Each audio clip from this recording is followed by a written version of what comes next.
Okay, hey guys, we are live, just kind of getting a few Things situated. little things here ready to go.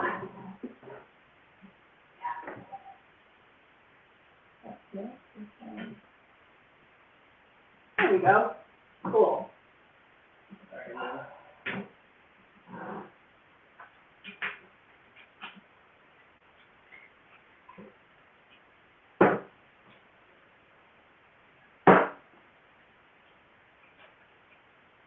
Sorry guys, I'm writing down a couple of last minute questions that I have, so we can properly go over them. So happy day before St. Patty's Day! Woo! I would have some Irish music going, but oh, Brandon, you're going live at the same time. Sorry, boo. Sorry, boo. Hey, Don,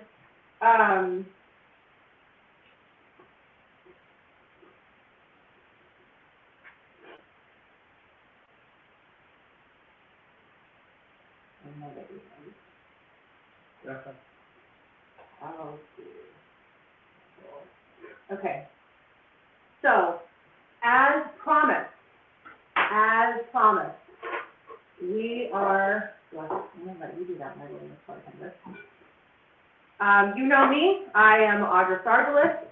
I own the Secrets of Sex, and this is Table Talk. This is where we go over a number of questions revolving love, relationships, personal health, revolving around sexual health, mental health, a whole bunch of things. Let me say up front, I am not a clinician, all right? This is through years and years of me coaching people. I have 20 years of experience with coaching people in a myriad of different things. So this is me giving my expertise and education over a very, very long period of time. Again, I'll say, I'm not a clinician, okay? I don't have the certificate on my wall that says I'm a psychiatrist. I don't claim to be. What I am offering, though, is help. It's okay. We got stuff. You know, like back in the day when they used to write letters into the newspaper, you may remember that. And it was like, what, Ask Judy or Ask Goblin or, remember? So that's kind of what this is involving Table Talk. And we can also go over other things that you might be interested in seeing on the show, on the Secrets of Sex and things that I can cover historically. I put a lot of time and effort into this. So, you know. Number one, I'll say I did, for those of you who may ask, I'll just get it out of the way now. I did go to the doctor today. It is my SI joint that is out, and let me just tell you, it is excruciating. I'm in pain now, but this is life, and I gotta move forward. I can't just, like, let this ruin every aspect of my day. I hurt like a motherfucker, and I'm getting through it. I'm also not on any narcotics right now. That's why I'm going to drink with you today, the day before St. Patty's Day. I also want to say, if you are not 21 years or older, please do not imbibe. And this show is for 18 and older. So I'll just say that right now. I had a little, I had something come up with some family of mine who I just love dearly, and they actually had to, I'll say, restrict because of a young one who watched some things and then had some very interesting questions. And I do want to reiterate that this is 18 years and older, so please keep that in mind. I don't have the ability at the moment, I don't believe, to actually restrict on my life here because it goes through two different things. So it's on my YouTube, it's on my Facebook, and I'm streaming through StreamYard. So I don't know if I can do that. I'll have to look a lot more into that. but just making that clear. So, first of all, Sasha.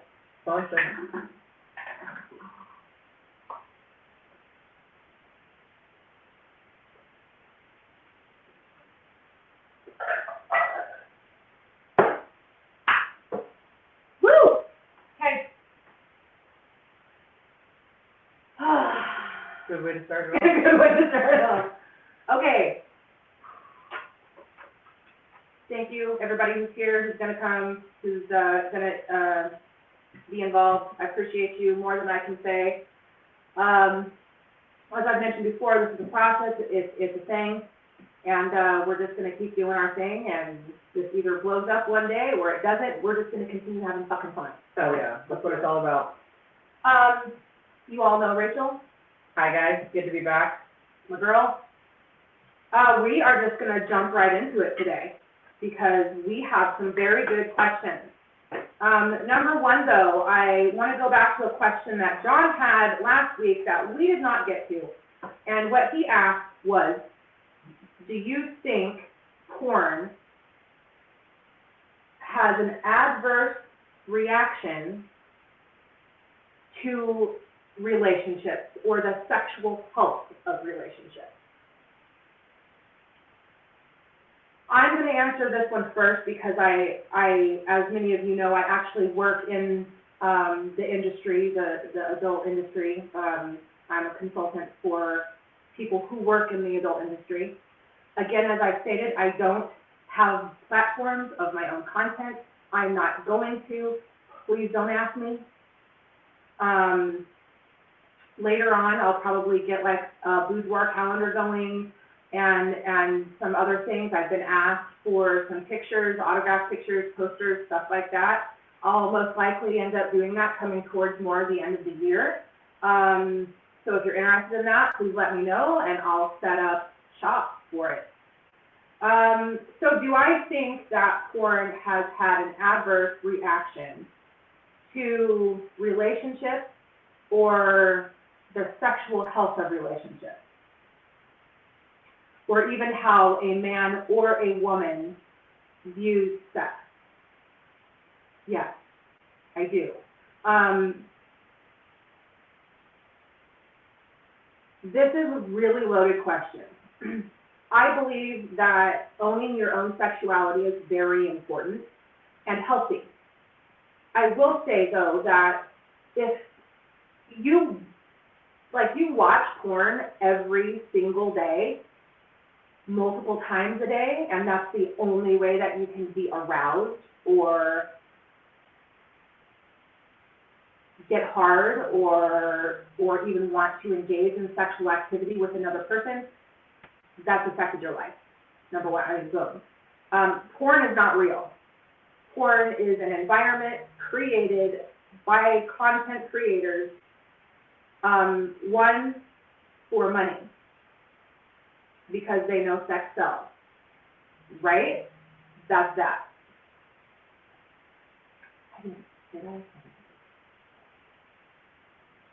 Okay, I did. I had to make sure I put my do not disturb on my... Anyway, so yeah, I really do think that porn does have an adverse reaction. Can porn be healthy? Yeah, I think so. I mean, I know couples that sometimes watch porn together and then they, get more amorous and then they get to where they're going, right? There's nothing wrong with that. Nothing at all. I truly don't see anything at all wrong with that.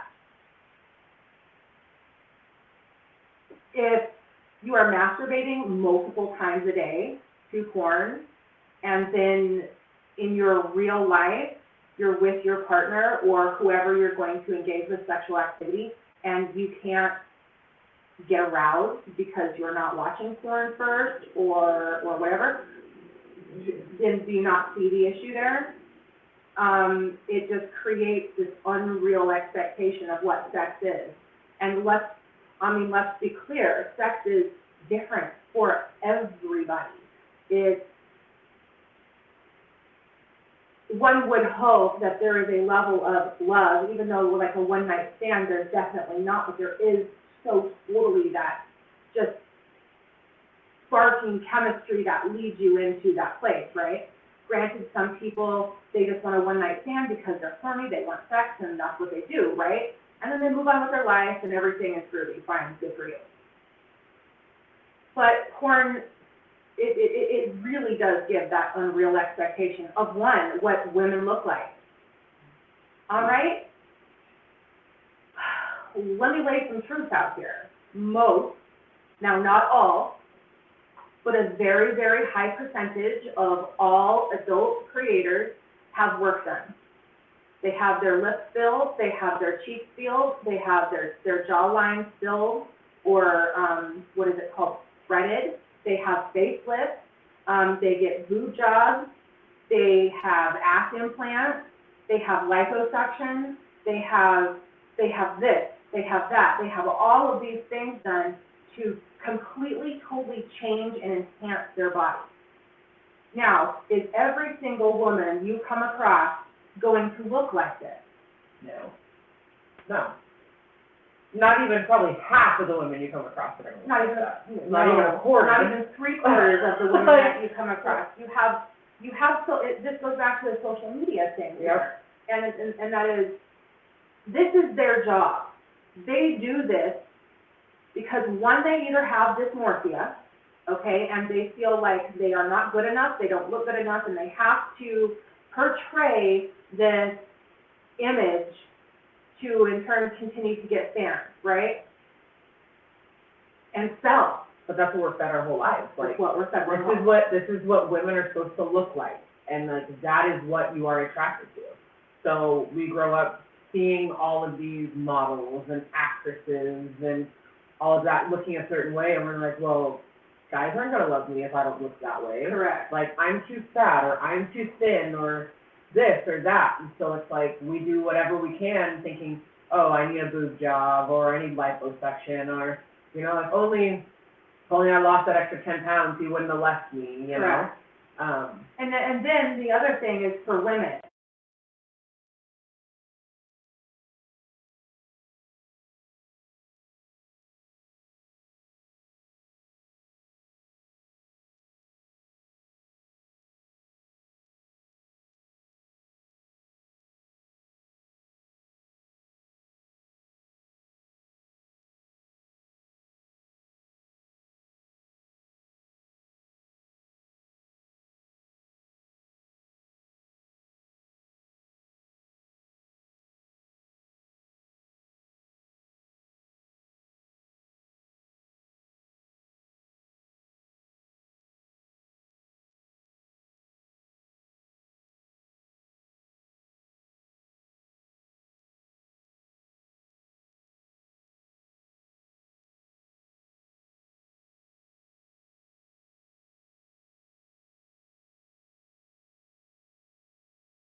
There.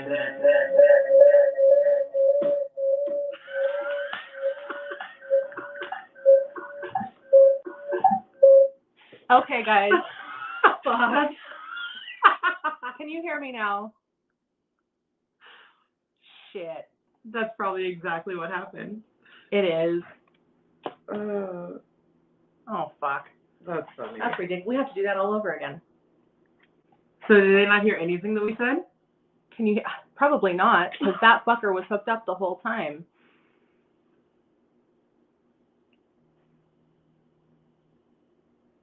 How about now? They can. Were you guys able to hear anything that we were talking about? No. Or was the whole thing dead silent?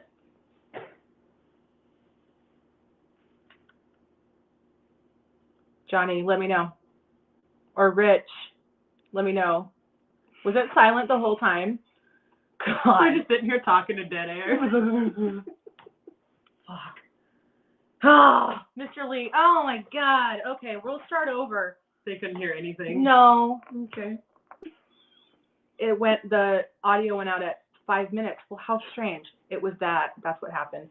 I'm sorry. I was listening to a podcast before this, and I put it on my speaker, and then the Bluetooth speaker decided to take over. It took over.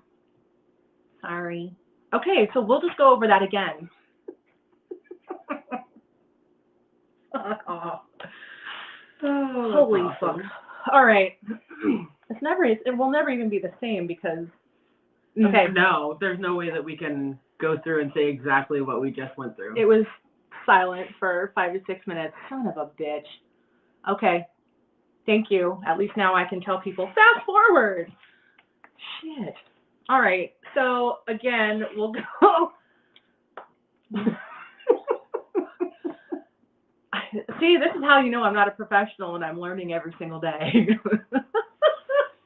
That's what adds to the fun, you guys. That's Oh what my adds God. to the fun. Okay, so I guess I'll start with my disclaimer all over again. Thank you, everyone, for letting me know that I had no. That's why people left. There was no volume. Yeah. Oh, bitch. All right. So now I'll go over my disclaimer again. 1, I'm not a clinician. I don't claim to be. This is going off of years and years, over 20 years of experience on coaching and life coaching people through all sorts of different types of situations, including sexual health, relationships, personal growth, personal health, mental, a myriad of things. So I don't claim to be that I am a clinician. I'm not. But this does go back to like the Ask Judy or Ask Rose or whatever. I wish I could remember the name that they used to do in the newspaper. They still have one in the newspaper, don't they? Like, what is her name? I can't remember. But if any of you remember that, this is kind of what this is, right? I'm a consultant. I'm a life coach. I help on so many things.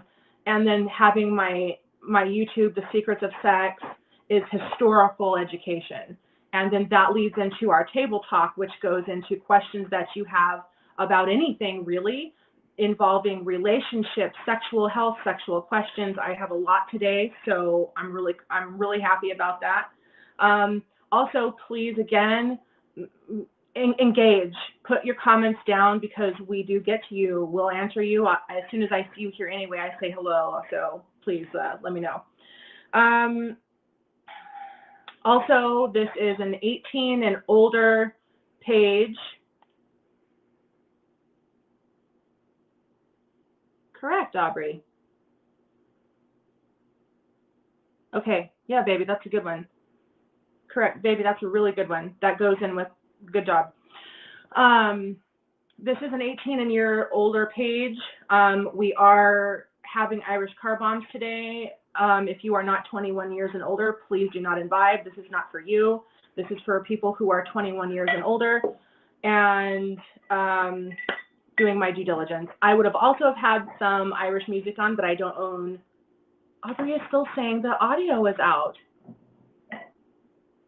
Are we serious right now?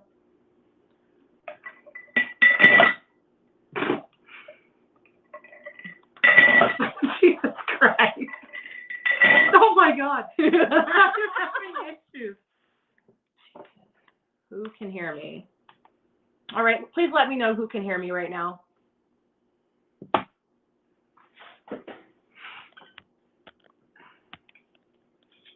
That is not, I gotta turn that fucker up.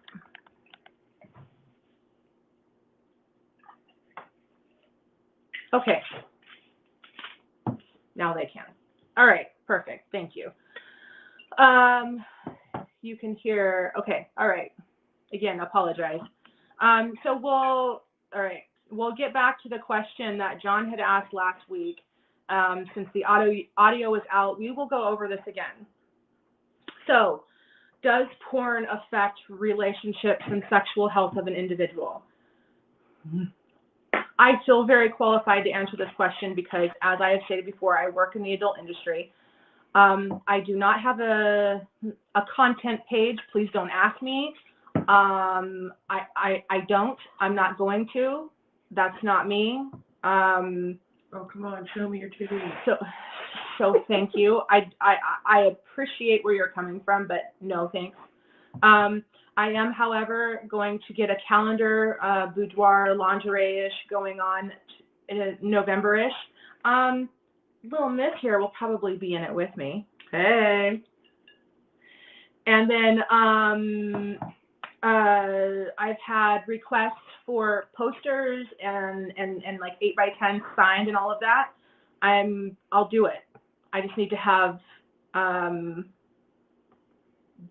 call for it. I'm happy to do it individually, but you know, I've also have my PO box up. It's up. If you need it, let me know. I can leave it in. I'll actually just leave it in the comments. And I've been asked for an Amazon wish list. That's very new for me. I did it. It's on my. It's on your Secrets of Sex, I believe. On my YouTube. It's on my YouTube, and I've made some posts on my Facebook and on my Instagram. It is there if you would like it. I, again, will leave it in the comments. So let's get back to that question about porn. Yes, I do actually believe that porn does affect sexual health. Oh, I forgot I can edit this when it's done. Yeah, so we can cut all that out. Lovely. I do believe it affects sexual health. I actually also believe that it affects your mental health, and we'll do this two separate ways.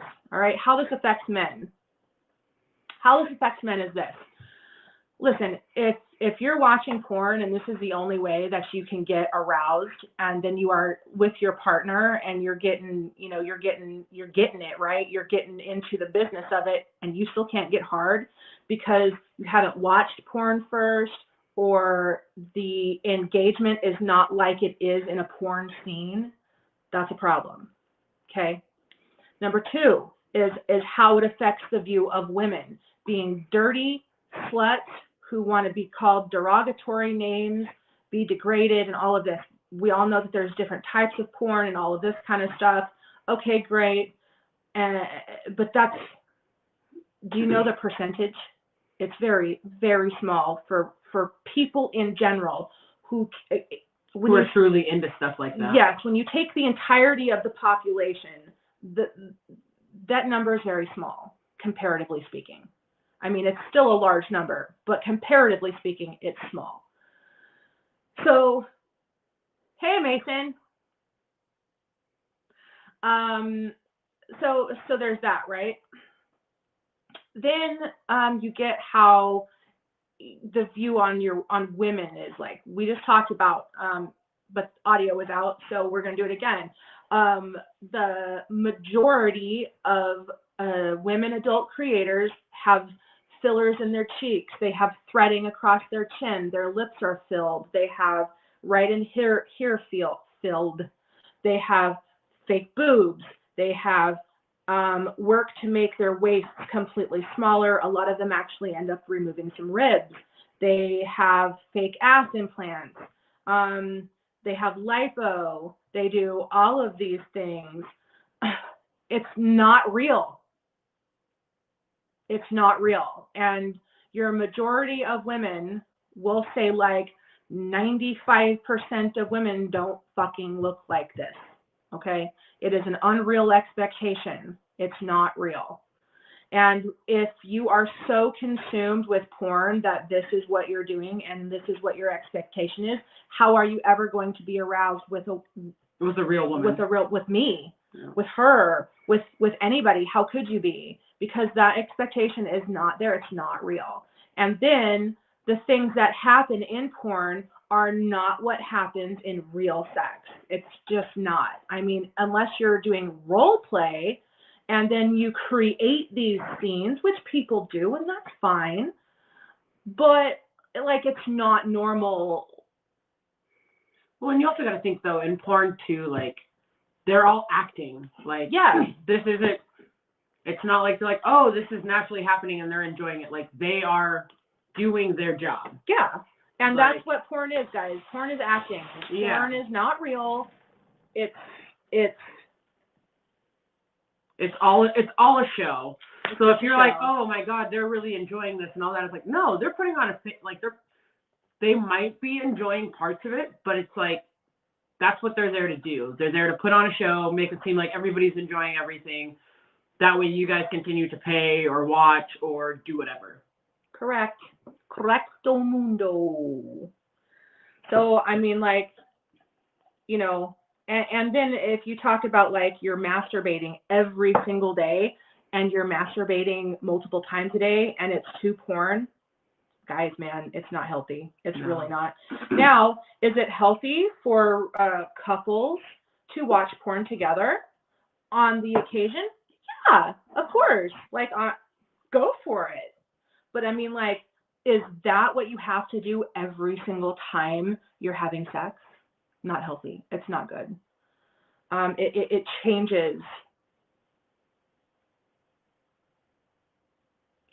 Yeah, John. So it just changes your perception. Your perception. It changes your perception. Your perception. Just created a new word. Hashtag it's mine. I like it. Okay, so, you know, and then as Aubrey brought up,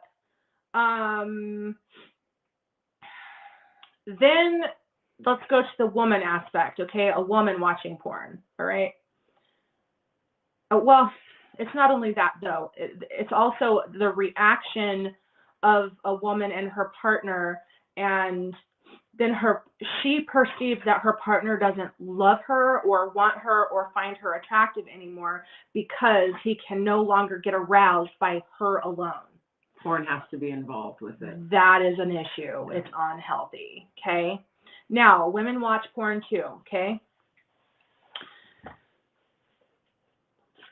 What happens there? That gives some women the idea that every dude out there has this. It's not the case. Most men are average, and average ranges from like 4.5 to 6.5 inches, like that area. Now, are you going to come across the guy who's 7, 8, 9, and above? Absolutely. But is every single guy you come across that way? No. And does every single guy you come across have abs? Is he chiseled? Is he this? Is he that? No, he's not. It's not realistic. So porn should be taken for what it is, which is an entertainment.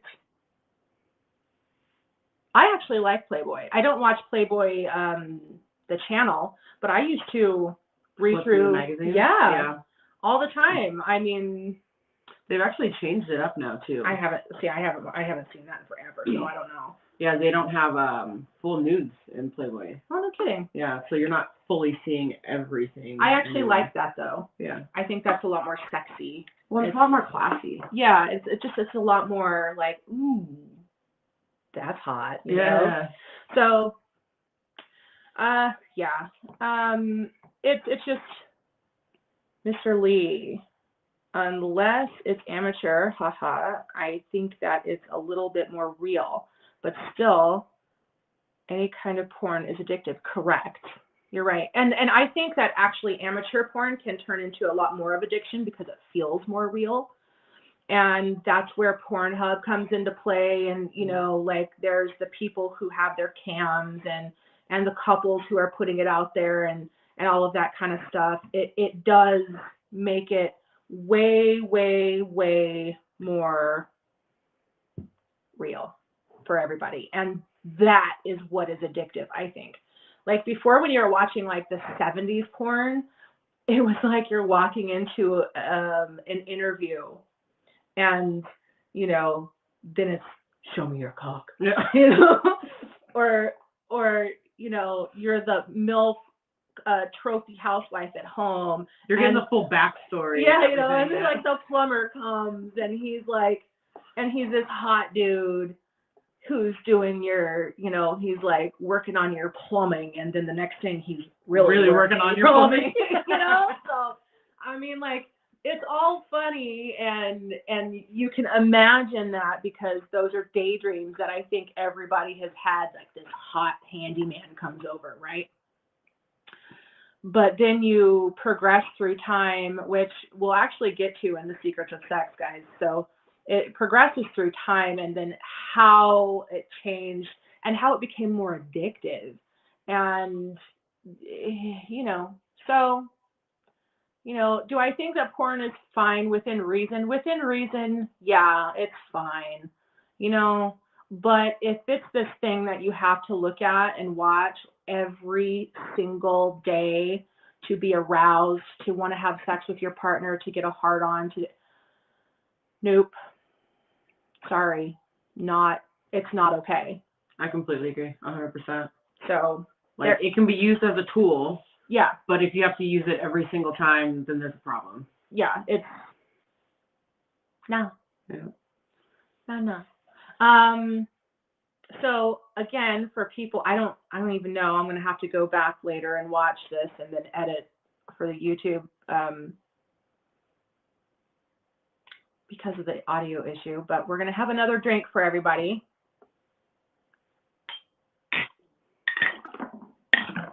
Slancha.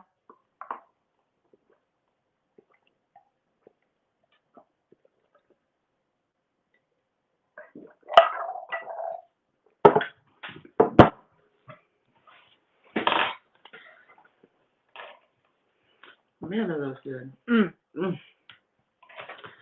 Porn doesn't do it to me, Mason. Porn doesn't do what to you? Doesn't get you in the mood. Doesn't do what? Do you not watch it? And a lot of times when people say that they don't watch porn, I don't know if I truly believe them. I don't.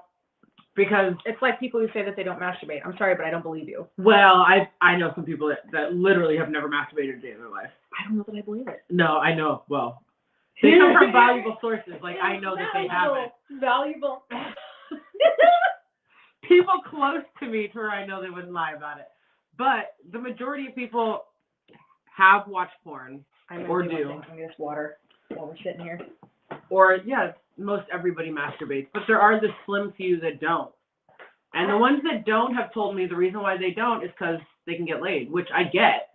But, okay. They're like, well, why masturbate if I can have the real thing? And I completely understand, but at the same time. But people who get laid masturbate. They do. See, this is going to come into one of our questions. I don't know so much. Well, yeah, it is a question, but it's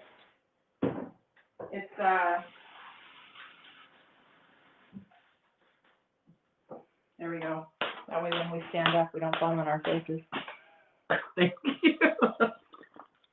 Like I almost did, like 3 lives ago. Getting a little too drunk on the live.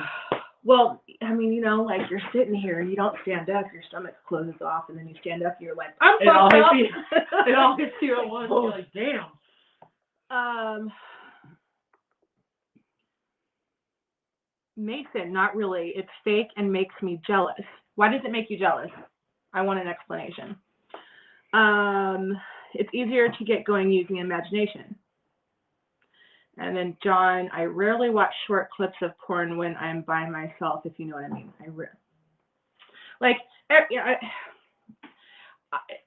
I don't personally care as long as it's, I will say this, everybody has a right to watch what they want to watch, right? But there are limits, and that comes with minors, and that comes with a myriad of other things in this area that are, no, they're not legal, they're not morally okay. There's a whole bunch of things in there that for me is like, nobody ever. I don't know why. I don't even know why there's content like that out there. I don't either. Or, well, a dark web stuff and it leaks out and all that. So, I mean, like, fuck. But, so honestly, I don't care about it. But I think that if it is watched and utilized, it should be done in a healthy manner. Yeah. And I think that there does come a time when people know that they're watching it too much because they need it, or they start like, oh God, I need to, no. Put it down. You need to step away. If you can't get aroused without watching it, you know you've gone too far. Yeah. And that you've done too much. Done too much. Because your partner should be enough to get you there. You shouldn't need to have to watch other people having sex in order to be able to have sex with your partner. Correct. Or solo. Yeah. Or whatever. I mean, yes. Okay, so these next ones are from a follower of mine on Instagram. And he would like to know what mostly excites women in marriage after years with their husband. I know nothing about this because I've never been married, so okay, that's all you. So it's the little things, guys. To be perfectly honest with you, it's coming home with flowers because it's bringing her home her favorite drink. Like, it could be a bottle of wine, it could be a fucking soda, or you know that she likes dark chocolate, so you brought her dark chocolate home, or she's been asking for like the longest time, can you please do this? And then it sits there and it sits there and it sits there, and then just one day you do it. Without being asked, you do it. Or you do things that you know need to be done around the house or in the relationship or whatever, right? Like, it's it's showing initiative in your relationship to maintain the integrity of that relationship. It's the little things. I swear it is. She has been working all day as well. I mean, not taking the man out of this, but this is a man asking me about a woman. And you get home before her, and, you might not cook, but guess what? If you just even try and put the initiative out there to make something that you're good at, barbecue, or you make mean killer scrambled eggs and fucking bacon. Breakfast for dinner is always a plus. Yeah, I mean, always a plus. It's those types of things that really matter. So she comes home and the house smells like breakfast or barbecue or whatever, and then you have a glass of wine sitting there for her, or whatever her go-to little favorite drink, or if she doesn't drink, tea or fucking whatever, and there you go. That speaks volumes. It speaks volumes. And then, you did the laundry. And I know this sounds like these stupid things, but they're not. Because, and I know that people tend to feel like, I'm going to read those in a second. I know that people tend to feel like, oh, that's so stereotypical, oh, that's bullshit, or, oh, but I swear to God, they're not. I mean, women often feel like they are so overwhelmed with everything. They feel like they have to do the grocery shopping, they have to cook, they have to clean, they have to make the bed, they have to do the laundry. Like, they have to look after the kids if you have children. Like, they have to make sure all the bills are in order and that all of the bills get paid. I mean, like, we really do feel like everything is right here on our shoulders, like all of the time, right? If you have animals, you have to take them to the vet if they get injured or if they get sick or whatever. Like, we feel like we have the world on our shoulders. So when you sit there and you take one thing off of those shoulders, it means the world. Well, and it probably seems like it's a lot. It is a lot. Because you're like, wow, like, even though it's one thing instead of two or three, like, that one thing It's that helps one tremendously. thing. It's one thing, but it's like, you know, you have 500 pounds and you take like 5 pounds off and you're immediately like, oh, I feel like a different person. what Like, the this fuck? is awesome. That's great. No. So I mean, truly, rub her fucking feet. Can I Draw her a bath. No shit. She comes home, there's a bath waiting, there's candles lit, music going, a glass of wine or whatever. Yep. And be like, babe, don't worry about anything. Go soak in the tub. I'll take care of the kids or dinner or whatever. You don't have to worry about anything. Yeah, and no. It doesn't have to be all the time. No, I'm not saying this is an everyday thing, but I mean, like, every once in a while. You know, shit. If you did this once or twice a month, do you know that, one, the change it has in your relationship? Or do the fucking dishes. Like, don't have her ask. If she cooked you dinner, you clean. You get up and you go do the dishes.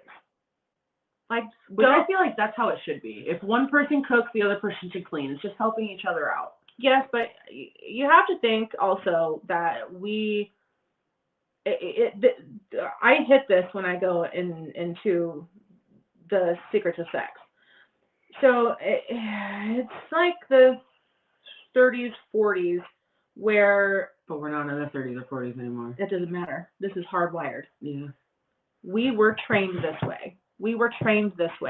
The man goes to work. The man works. The man does this. The man does that. The woman, the little woman, stays home and she does this, that, and the other thing. And we don't complain, and we just do. That leads on to today. Now, actually, we do have another question that I have to.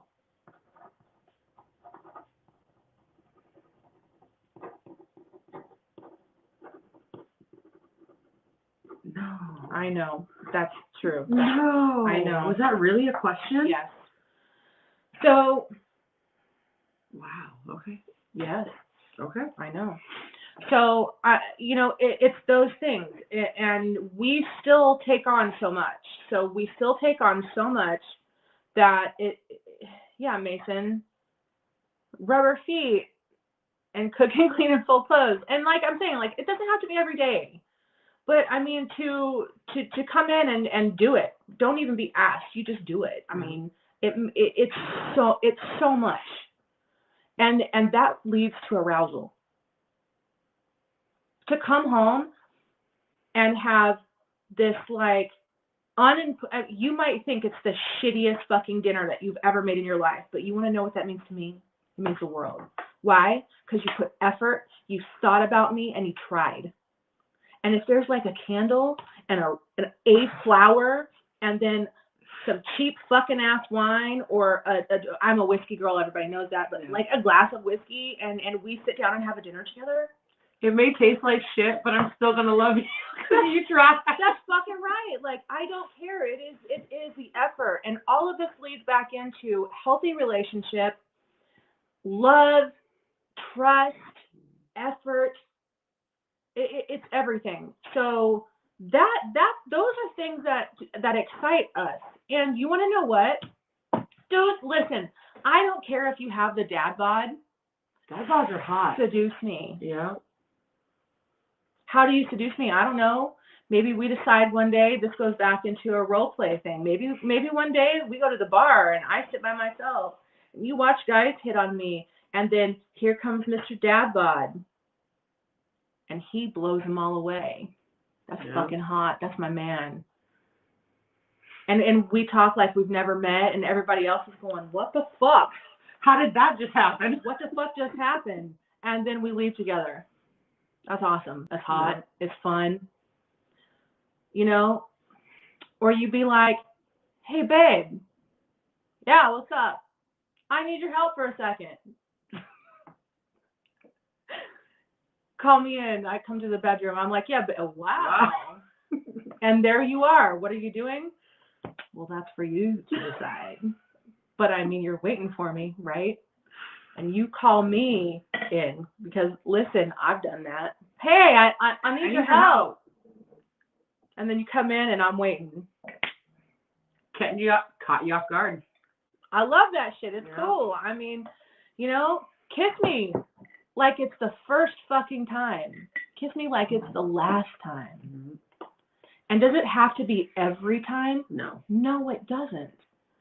But those little things change the entire dynamic of your relationship. And it shows that you fucking care, that you are giving effort, that you try, and that it means something to you. It's important. That's all.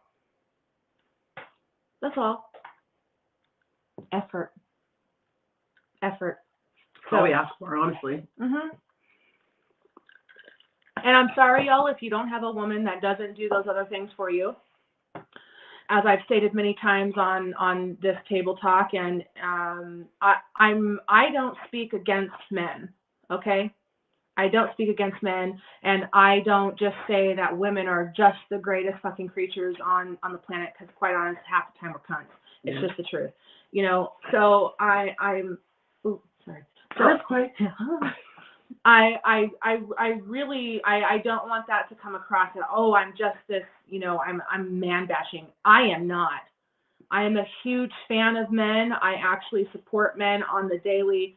Please don't think that of me. I'm not, you know, I call women out on their shit all the fucking time, including myself. Okay? Including myself. Yeah. And she does. And I'll call her out and be like, bitch, what? And, with my best friends, I'll be like, now, hold up. Hold the phone. Hold the phone. So,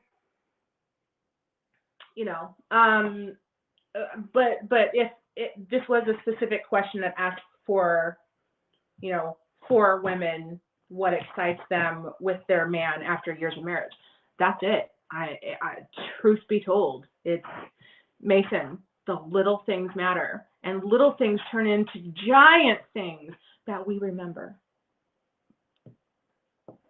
Because we are like elephants, we never forget. You know, it's the truth. Okay, we had some questions come in. Let's see, yes, the smallest things take up the most room in your heart. Mr. Lee, you're correct. I did laundry earlier. I can cook and I'll do the dishes, T. Like, if you have kids, get a babysitter and go out on a date. Yeah. I mean, like, word right there. Like, if you have kids and you haven't been out forever, want to be like, hey, bruh, hey, sis, hey, bud, friend, mama, whoever, sister, listen, we need to fuck. And I need to do something for my woman. Come watch my kids before I get divorced. Well, and I feel like people don't do that enough. They don't. Because they're too afraid of, like, no, being a burden and taking up other people's time. But it's like, it's true. Your family and your friends, like, they're there to support you. At least I know with me and, like, my family or whatever, like, mine, if you 100%. If you need that time, if you and your partner need time together, you guys haven't been alone, been on a date, whatever, call me up. I have no problem watching your kids. Nope. I know you would have no problem watching my kids if I had kids. Yeah. I don't. But if I did, like, go spend time with your partner. Like, that is important. Yeah. You need that time together. And that is the thing too, is if, you know, you're married and let's say you've been married for 10 years and you have 5-year-olds, call your mama, call your daddy, call your auntie, call your sister, call your best friend, you know, be like, we desperately need this. And you don't have to explain yourself. I need to go on a date with my wife. They should understand. And most of the time they will, unless they're just assholes and selfish. And which there's a lot of people out there like that. So there are. So no, there are. So I mean, that's it. That's it. It's really it's the simplest answer you could have. When I find her, I'd rub her feet every day. Okay, see, and then damn, it's right, it's the little things that matter. Correct. All right, so we answered this question. This one is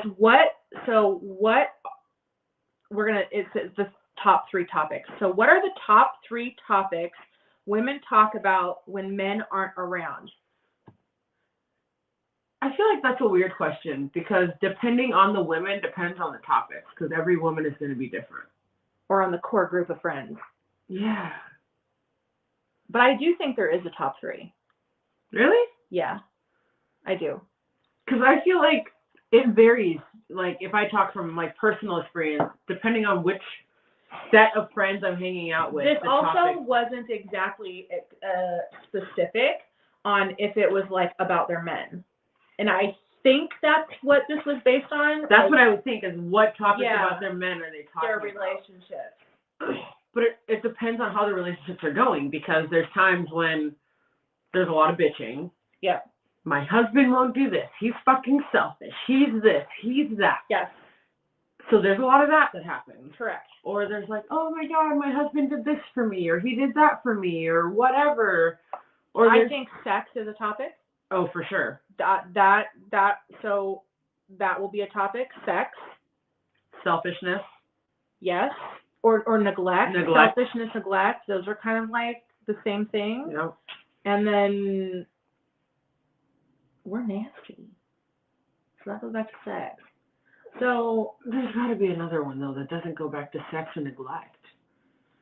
I think it's personal issues. Like honest to God, like personal like issues. It doesn't even have to do with the relationship, or it's personal. Their issues. own personal issues. Yeah. Okay. Yeah. Right? Yeah. So like sex, and then okay, we'll categorize this into one thing, like abuse, neglect, selfishness. Okay. Because there are different categories of abuse, or what people consider to be abuse. Yeah, children are one, but I mean that goes into like the last category of like personal issues, children. But then that can go into the selfishness category also of feeling like you're the only parent involved with the kids. Yeah, so that's a weird one. Yeah, because I've seen that thrown into multiple different aspects. I mean, Mason, you're not wrong, but I don't think kids deals with men, and that's all inclusive. I mean, like, well, I'm sorry. Let me retract. Sex could not just mean men. Sex could mean any sex, male, female. Okay. So, your sex life. Yeah. Your sex life. Or lack of. Yeah. So, that, I think, and then, yeah, I think it is like that. I think it's like sex or lack of sex, and then it goes dealing with like the relationship and the neglectful part of it, the selfishness part of it, or the abusive part of it. Yeah. Right? I think so. Yeah, I think so. And then like personal issues, and those personal issues could be a whole bunch of shit. Right? Like that can be pretty much anything. Yeah. At that point. And you know, like when women are, you men think that you guys are fucking nasty. You think that you guys are like really explicit. You ain't got nothing on women. Nope. Nothing. Not a damn thing. Women are horrible. We're horrible. We talk about shit that you would just be embarrassed and walk out the room like, what the fuck? Like, why are you guys even talking about this? Yeah, we are. We're nasty. We're nasty. It's true. We are. It's like no holds barred. No, it really is. It's no holds barred. And we don't care because we have no shame, especially when you're with your close friends. Like, you lay it all out because you don't give a fuck. And you know that they're not going to judge. They understand where you're coming from. That's true. So it's like you guys get down and dirty, and then at the end you're like, "Fuck, should I have even said half of that?" But yes, absolutely. I mean, like, I can talk that way with some of my gay friends. Yeah. I mean, that's fact, because,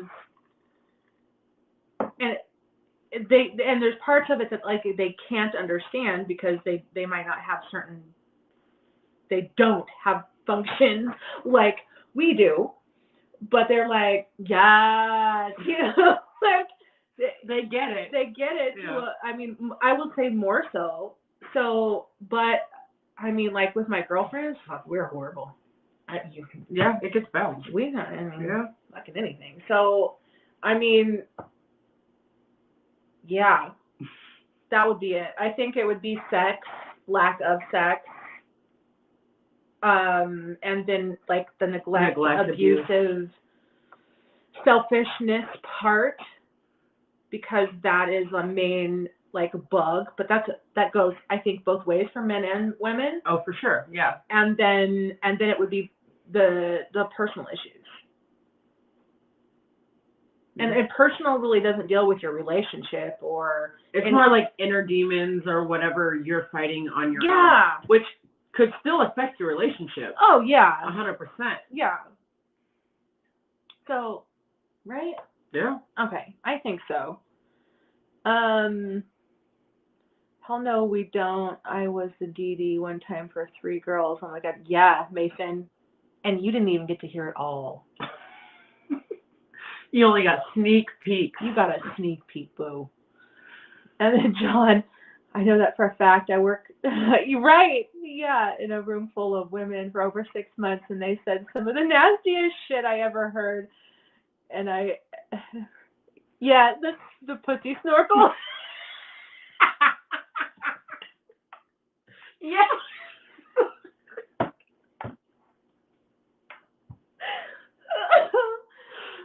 Fuck. Because we had this talk when yeah. Correct, dude. The shit that comes out of women's mouths. I mean, honest to God, we just don't give any fucks, especially when it's with our core group of bitches, as we say. Do we want you to call us a bitch? No, but bitches has in when you're in with your besties, right? Your core group. Bitch is a term of endearment, but when a man calls you a bitch, it's completely different, because it's not meant as an endearing term. It's meant as you cunt is what it really means. So, no, we don't like it, but when that's my bitch, that's my bitch. I'm her bitch. Like, that is a term of endearment. Yeah. You know, and it's the same thing when like men go and they're with their buddies and they're like, oh, what's up, cocksucker? Or they, you know, they say, you know, I'm not going to say the other thing that's because that'll get me in trouble. But, you know, like they say these things to each other. And it's because they love the fuck out of each other. And that's saying, hey, buddy, I love you. Anyway, got away from the question. But yeah, so I would say those are the 3 things would be sex, lack of sex, what you did in sex, so sex. And then like neglect, abuse, selfishness, all in one, and then like personal issues outside of the relationship. Okay. I think that's. But it's not even personal issues outside of the relationship, because it still affects the relationship. No, I mean it does, but I mean. So it's. Yeah, just personal issues. Yeah. We all have them. So and at times you feel like you can't talk to your spouse or partner about them because maybe they don't understand, and this goes male or female. Like maybe you don't feel like they'll understand, and some of your best friends will understand, and maybe that's because they're a man or because they're a woman. Like they get what you're going through. Like personal issue, menopause. A man's not going to understand menopause. Not at all. He may try to understand it, but he'll never know. No, yeah. And I'm not going through menopause, but I'm just saying, like, that's or having your period and the things that you go through when you're having your period. Like, I'm sorry, you're not going to sit there and talk to your best male bud about it and being like, oh my God, my cramps are so bad, or I clotted so bad today. Yep, TMI, it fucking happened. Or even talking to your partner about that, and they're like, that's gross. Like, why do I want to know? I wasn't ready. No. Yeah, I mean, like those types of things. Or, oh God, it's coming Yeah, there's to me. a lot. Those are the things. Those are the things. Yeah. And we are explicit and graphic, and we talk about all of shit in every detail. Which we probably shouldn't. I think we should. Well, I mean, to our partners, because we all know that they don't want to know and they don't No, care. but I mean, like with our girls, like with us. Yeah, because we can relate to each other. Yeah. So it's like, I can sit here and give you every graphic detail, and you're like, you know, I fucking know. I fucking get it. I've been there. You know what? With mine, it was like this, and this, and it's like, okay, so I don't feel alone now. Yeah. Like, we're going through the same shit.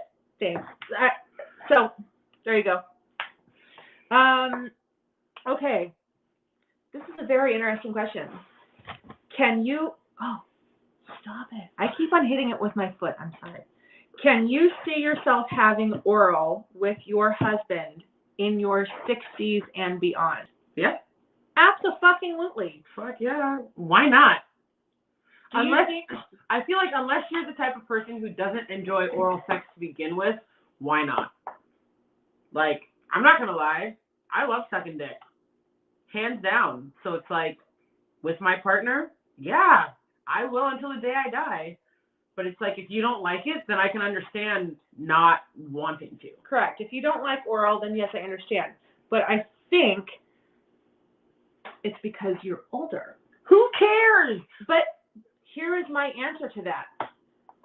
Is it because why? You're getting shrivelly, wrinkly, like... But here's my answer to that. When you're with your partner, your husband, your woman, whatever, and you love them, you don't see them as old. No. You want to please them, just like they want to please you. You're not seeing age at that point. You're just seeing... You're seeing them when you met them. Exactly. You see who they actually are. That's what you're seeing. So oral with your partner, your married partner, your domestic partner, your fucking whatever. Oh, there we are. Glitchy. Yeah. Would you have oral with your partner in your 60s? Hell I fucking hope so. I hope so. Yeah.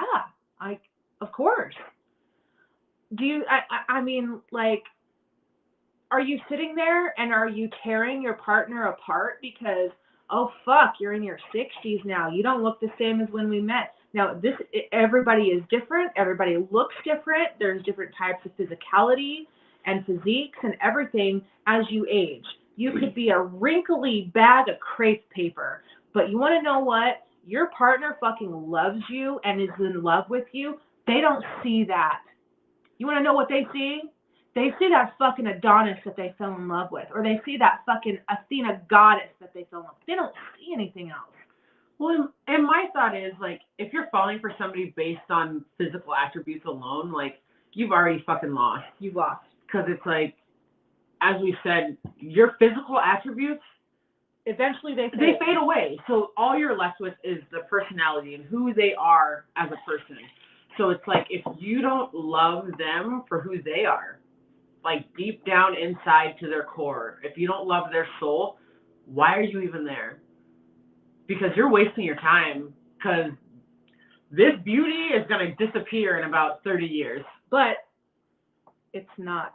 Well, the exterior beauty. It's not, because it's still always there for them. Yeah, but that's because they love technically who you are deep down. They do, so they're always going to see it. They're always going to see you how you were when they met you. And I agree with you. But I'm saying, like, if they don't love you as you, like, yeah, it's gonna be a problem. As that physical changes, they're gonna be like, oh shit, and you're like, yeah, you got old and gross, like, what did this happen? I'm out. What happened? But it's like, if they truly are in love with you, like, the beautiful person that you are, like, they're never gonna stop seeing that. No. You will always be that 30-year-old self, 20-year-old self, you know, whatever. Yeah. Like, they will always view you as being that beautiful for the rest of your life. Yes. So, yeah, oral up into your golden years. Yeah. I fucking hope so. I hope so too. And I hope you all do. I'm all about it. Fucking A. You better. I mean.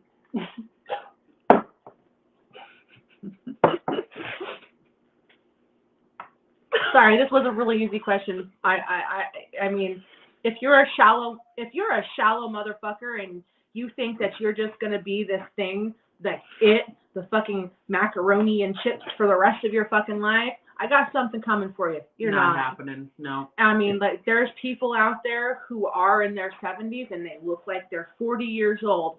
Good for you, fantastic genetics, and you've taken care of yourself.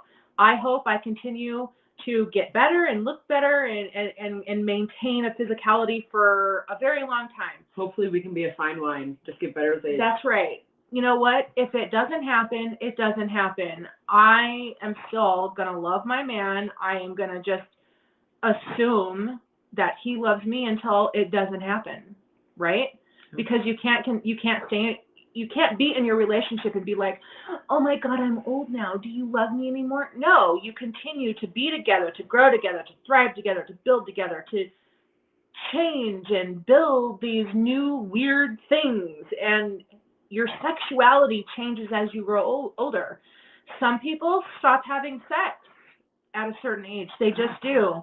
I know. I can never see that. I won't. I won't. I plan on having sex. I'll break a fucking hip. Yeah, I plan on having sex till the day I die. I'm sorry. I'll break a hip.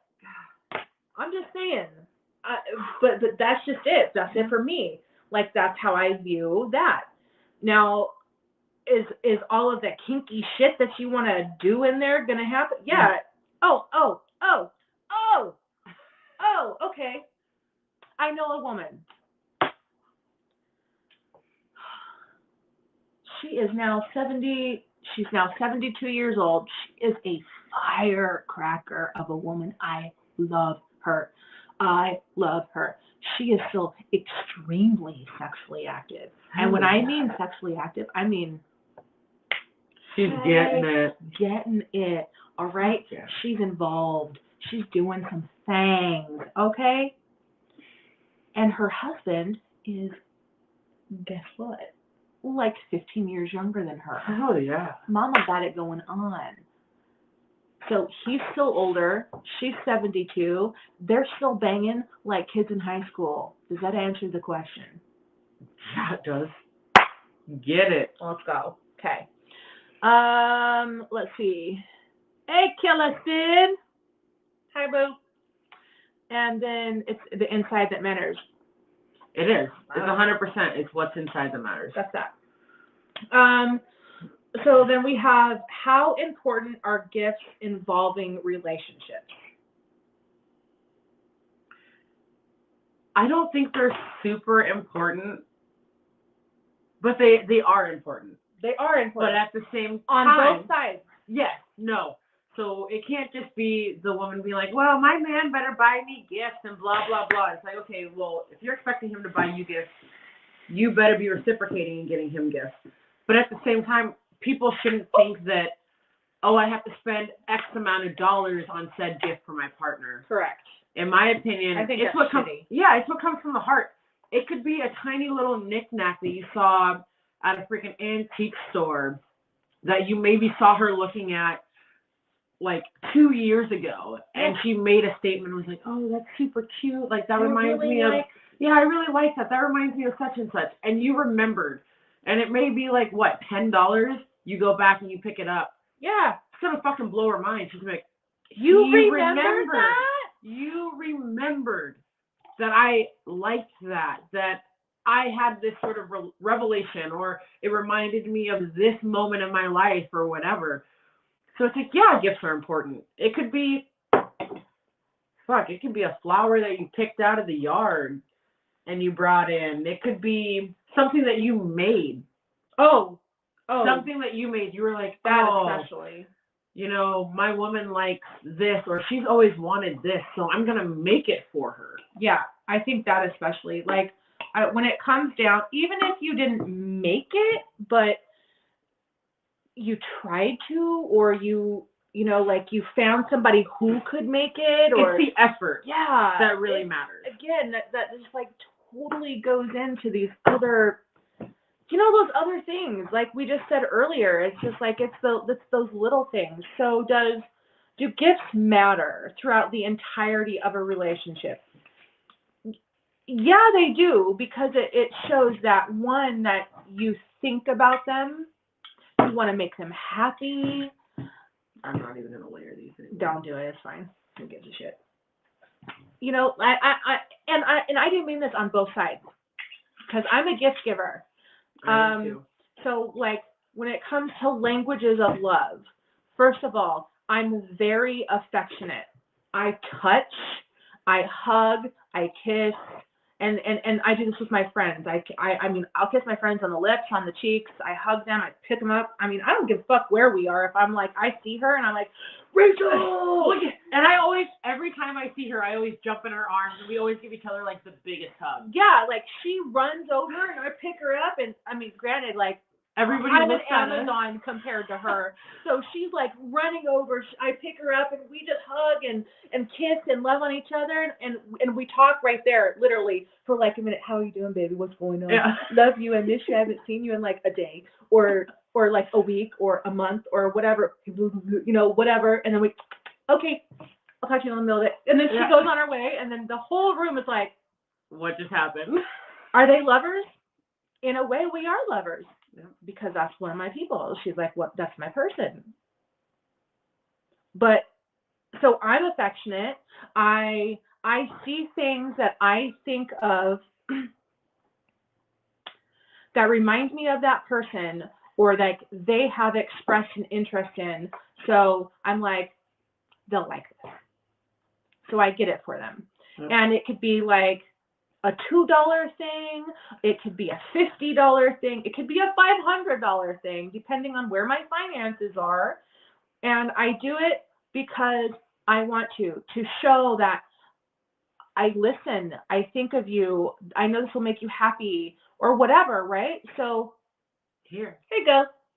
It makes me happy, it makes me feel good, and to make you feel good. And usually the other person will be like, why did you buy that for me? You shouldn't have spent that much money. Right. Like, you didn't need to get me a gift, but it's like, but I love you. Yeah. And I know I don't need to get you anything, but you were on my mind. Yeah. I saw it, so I got it for you. And, like, so there's been a few instances lately where I have come home to, like, an Indian t-shirt. Indian is my Indian motorcycle. Yeah. So my Indian motorcycle, and I've come home several times to like several different t-shirts, and I'm like, I like it, thank you. And it's a fucking t-shirt. Okay? But it doesn't matter because but it's in you. I like this for her. It will look really good on her. She'll love it. What? That's everything. Yeah. Thank you. Like, it doesn't I need have to be a something box big over here with these tin cups that look vintage, and you can drink out of them and all of this stuff, but they're also for decoration, and it was for us. And it was just like, well, I thought they would look good, and, you know, I thought you would like them. And I'm like, they're like $13. I don't care. It's that. No. Or stupid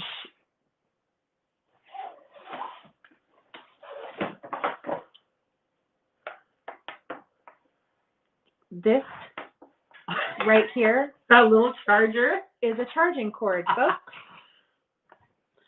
And there are like 6 of them that got, and this was actually for my side of the bed, but I have a 10-footer. I'll probably replace that one with this one and put my 10-footer out here.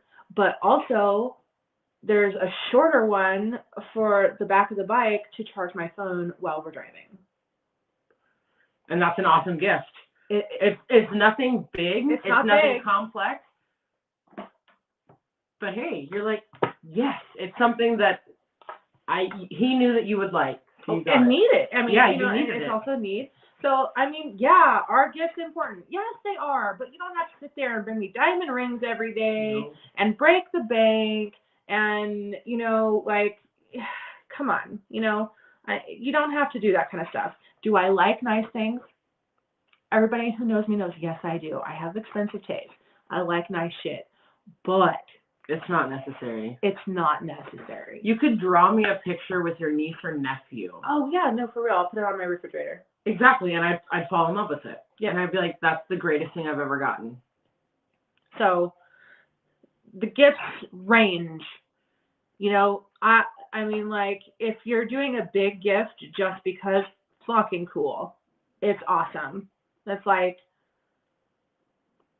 that's amazing. But I mean, personally, well, and like the big gifts on non-occasions are important too, because it's just like, this is just because I want you to know how much I love you. Don't save all the big gifts for birthdays, anniversaries, No. Valentine's Days, No. Christmas, all of that bullshit, because then you're gonna get in trouble. Yeah, because because like those are expected. Yep. All right. So I mean, oh, and listen, guys, this is really important. Don't buy her a vacuum cleaner. Oh God, no. All right. Don't buy her a vacuum cleaner. Don't buy her a pressure cooker. Don't buy her a dishwasher or a washer and dryer. No. Or a bread maker. No. Or a rice cooker. Or on big gifting. Like, don't do that shit for Christmas. Give it because. Yep. Because you heard her talk about it and all of that, and you're like, oh, she said that we needed a new vacuum cleaner. Don't do that for her birthday. That's a doghouse thing. Like, don't do that for her birthday. Okay, come on, no. Or she's doing more cooking and all of this shit, and then, you know, she's like, God, you know, a bread maker would really make my life easier. And so you buy that for Valentine's Day. Don't do that. Get it. Do that as a because gift. Or, you know, like the rice cooker or the bread, like all of those things that are like the house goods or cooking or cleaning or whatever. No, do those because. The other gifts come, you know, like the ones that are really important. Like they actually, everything means something, right? But read the room. Read the room. Okay? Does that make sense?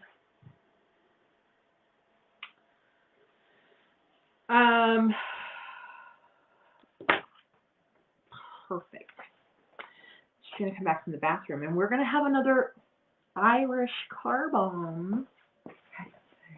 Of course. Of course. Of course. You broke the seal now, though. It's all over. No, it's not. All right, so she's back, and we are going to have, yeah, that was right. Yep, that one's yours. We're going to have another drink, so we're just going to say happy pre-St. Patty's Day, guys. If you're not having drinks with us, you're missing out. And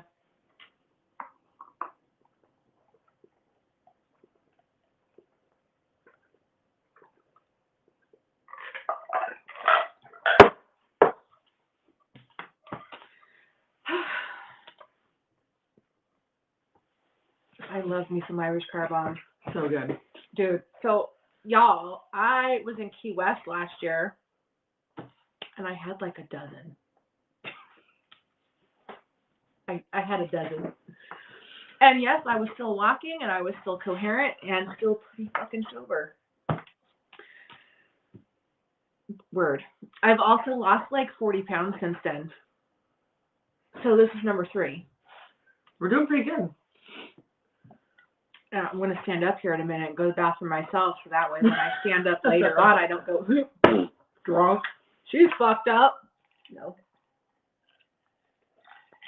And I do notice, like, I guess what they say, video really does add some pounds. It does. That's fucked up. You still look great, though. Well, I love you. Oh, I love you. Okay. Okay.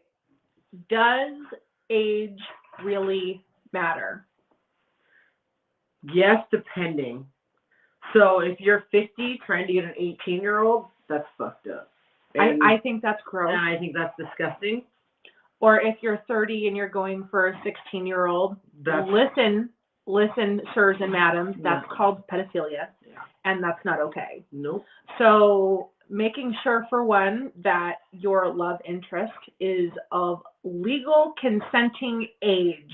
And just because 18 is legal consenting age, I do still kind of have a problem with it, but not at the same time. I still kind of cringe, so especially depending on what your age is. I know. It's Because even with me, so I'll be 34 this year. I look at 18-year-olds and they're still babies. Mm-mm. I couldn't date an 18-year-old. Mm-mm. I couldn't. That's Mm-mm. just, nope. in my book, that's wrong. I agree. I couldn't either. Nope. So to see somebody who's in their 40s or 50s wanting to date an 18-year-old, that bothers me. It really bothers me. Yeah, I can't get down with that. Now we get up into our 20s. So y'all, I have a 23-year-old daughter, who's turning 24 this year. I have a 2.5-year-old grandson. Rich, you thought I was 20? Oh, babe, thanks. Yeah, no, honey, I'm 40. I turned 41 in June. So. And she looks damn good. Thank you. I really appreciate that a lot. So yeah, I have a 23-year-old daughter. She's turning 24. I have a 2.5-year-old grandson. He's turning 3 in July. So Mama Bear here, because of having a 23-year-old daughter, like, could I have a 23, 24, 25-year-old lover? Oh, for me? Would that be too weird? Dating somebody the same age as your daughter? It would be so weird. I would not feel okay with myself. Because I would feel like I was dating my, like, son. Or could be my son. Yeah. But now, if I didn't have a daughter of that age, being 40, turning 41 in June, could I see myself dating a 24 or a 25-year-old? Sure. Depending on their maturity. Their age at that point in time is not a consideration for me. It is their maturity. Which even at 24, 25, the maturity level, for most of them, is still not there. That's dependent. But I'm saying that's a broad statement. For some of them. I'm not saying for all. Thank you. I'm not saying for all. Yeah. Because there are some that are 24, 25, and they are way mature than their age lets on. Yeah. But there are also some where you wouldn't even, based on how their maturity is, you wouldn't even think that they were that old. Yeah.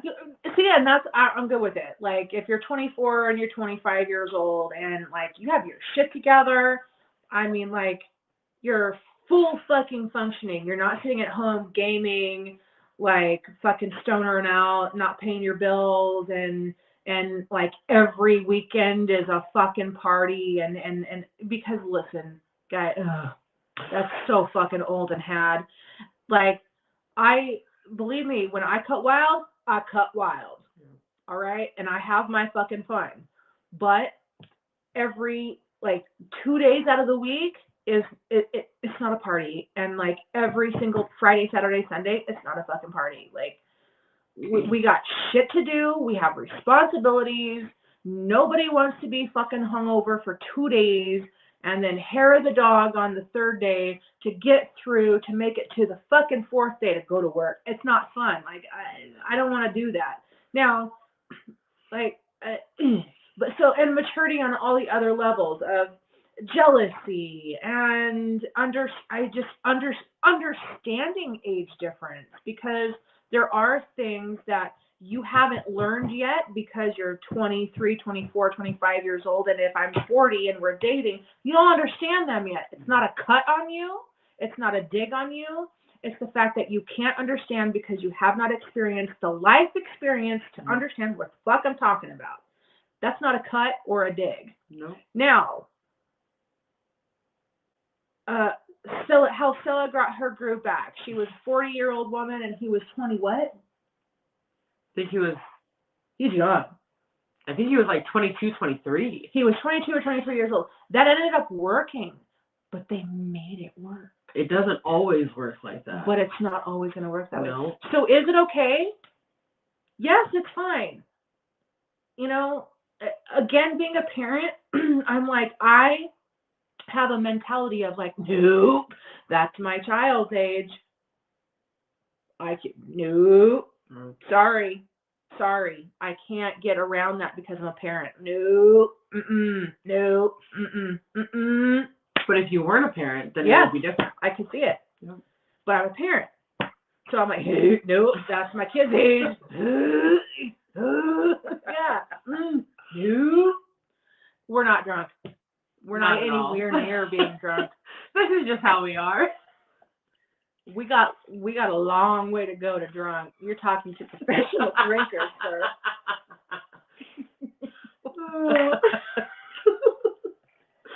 God, I love doing this with you. I love you doing it with me. It's great. So Killa said that I agree. When I was 30, I dated a 21-year-old, and it felt weird, and I stopped dating her because of that. Yeah. See, it's going to be different for everybody. Now, should I say that you shouldn't date somebody because they're younger than you? No. And should you not go after somebody because they're older than you? No. Most of the men I have ever dated in my life are 10 to 12 years older than I am. Truth.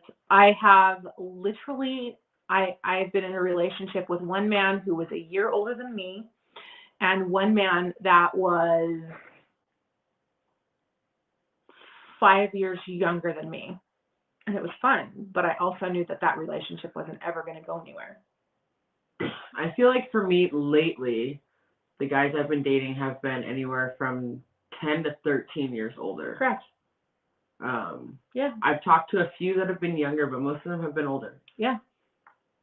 And I think for the most part, you typically are going to find women who do actually go for men who are older than them, because why? Women mature faster. Mm-hmm. Our priorities are a lot different. And we look at an older man because at that point in time, his priorities are where our priorities are. And that's a winning team, right? Is that always the case? No. No. And I'm not saying it is. So, and here's the other thing. We're going to set the minors aside, okay, fuckers? I'm going to say that right now. We're going to set the minors aside, and anybody that, for me personally, 21 years and younger, no. Yeah, no. No, you shouldn't be looking, in my opinion, no. But if we're talking like 21 and older, and you fall in love, who the fuck cares? I don't care. I don't care if you're like 70 years old and your husband or your wife is like 35 or 30 or even 25. That's up to you. If you fall in love and that's what happens, fucking good for you. Yeah. Who's anyone else to say? Love who you want to love. But at the same time, you have to wonder, is it really love, though, too? Who says it's not? But who says that it is? There's a lot of things that come into account, though. Money? It could be.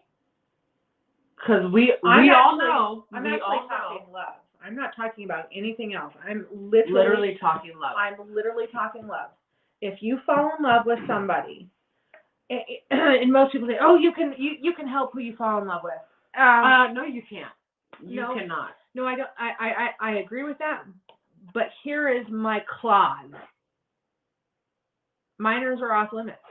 At all fucking times. Yes. Minors are completely off limits at all fucking times. There is no exception. I don't give a fuck. If you fall in love with a minor, you need to go get help. That's just my stand. But outside of minors, I feel like you cannot help who you fall in love with. You can't. Like, the heart wants what it wants. And that's a man or a woman. Or whatever. I mean, woman, man, woman. For me, you fall in love with who you fall in love with. Mm-hmm. So for me on that, I'm like, listen, as long as they're of legal age, and again, I'm just going off of 21. I'm not even going 18, 19 years old. I'm going 21 years old.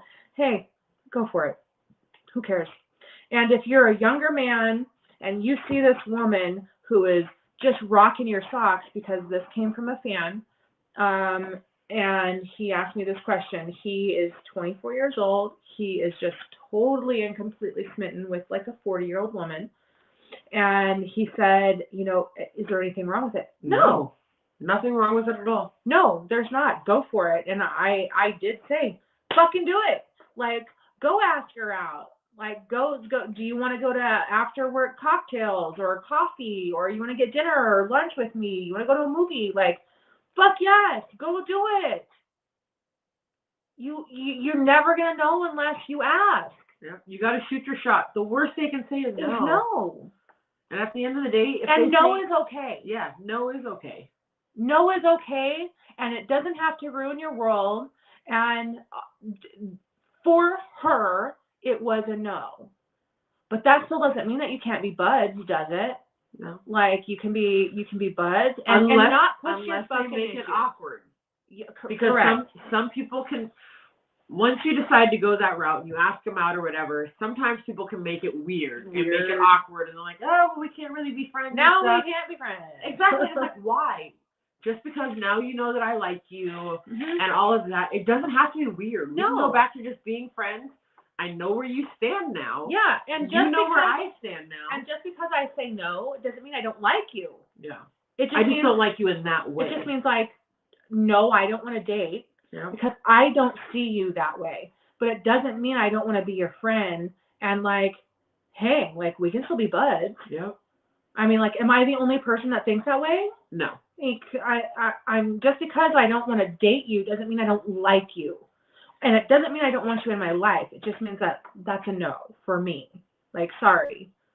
But, so shoot for it. Like, a man or a woman, if you're in your 20s and you find somebody else who is attracted to you and they're older than you and you're just like, I want that. Go for it. What do you got to lose? Go for it. All they can say is no. Okay? And don't let that stop you for the next time that you find somebody who is older or younger than you and be like, you know, I really want to get to know you. I would really like to see where this goes. And it's like, we get it. Rejection is hard. It is hard. We've all dealt with it. We have. More times than not. But it's like, just because you've been rejected a lot doesn't mean you should stop trying. Or rejected at all. Even one time doesn't mean stop. No. Like, it doesn't mean that the next person is going to turn you down. It means that person turned you down. And that doesn't mean that they don't like you. It doesn't mean that there's something wrong with you either. No, it doesn't. It just means that for whatever reason, you two just aren't compatible. That's it doesn't mean you're not going to be compatible with somebody else. No. So keep asking those questions. Keep asking people out. Keep doing it. Like, if that's your jam, that's your jelly. Go for it. Go do it. Jiggle it. Jiggle that jelly.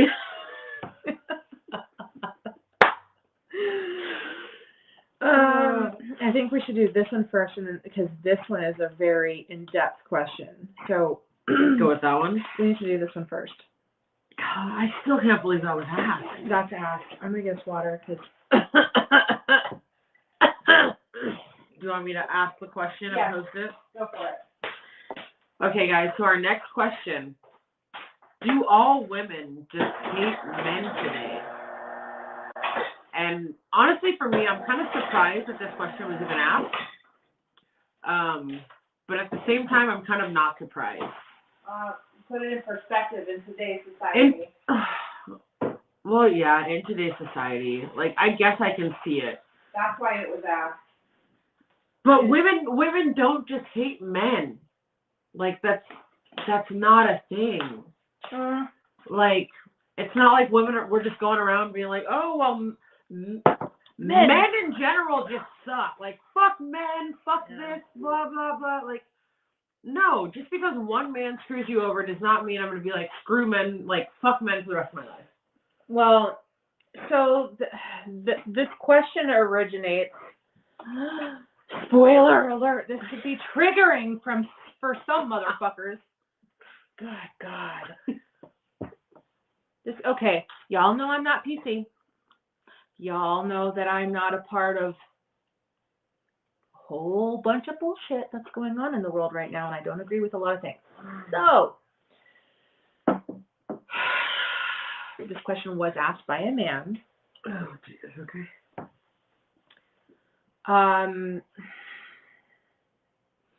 Take into perspective our society today and what's happened and what's been going on. You have, oh boy, this is controversial. It's super controversial. I really don't like covering stuff like this, but That's what that's what I was saying. We really want to handle this? Yeah. Well, yeah, here we go. Sure. Here we go. Okay. Oh, I'm gonna get backlash. Let's do it. It's gonna happen. Like, nobody's gonna be happy with this. No, I'm so gonna get backlash for this. Okay. Oh. This kind of comes from the Me Too movement. Yeah, it'd make me a drink. We're gonna need one for this. Yeah, I need one for this. So, fuck off. God damn it. This comes from the Me Too movement. All right, part of it does anyway. And why are these still like overflowing? I don't understand. They haven't been shaken, so I just don't they know. should be fine. Why the fuck they keep? Okay, this one looks way better. This one stems from partly of the Me Too movement. All right, and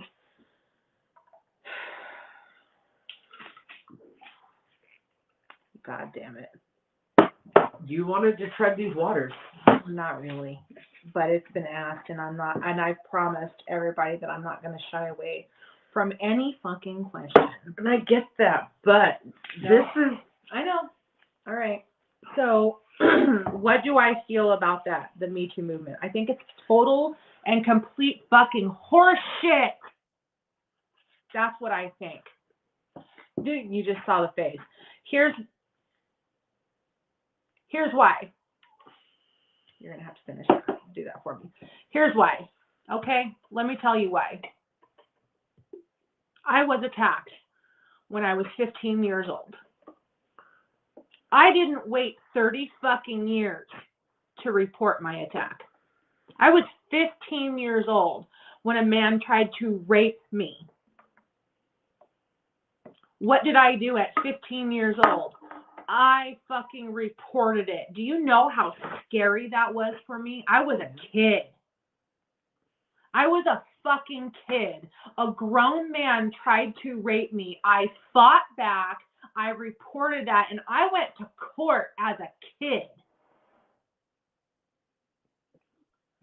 I had, oh god damn it, he is gonna block my fucking... I know, he's gonna fuck up everything. He's gonna fuck up my shit. Turn it off, turn it off, turn it off. Linda, Jesus.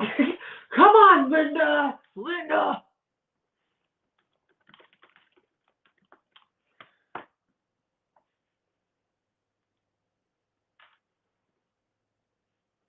We might be good. Can you hear me?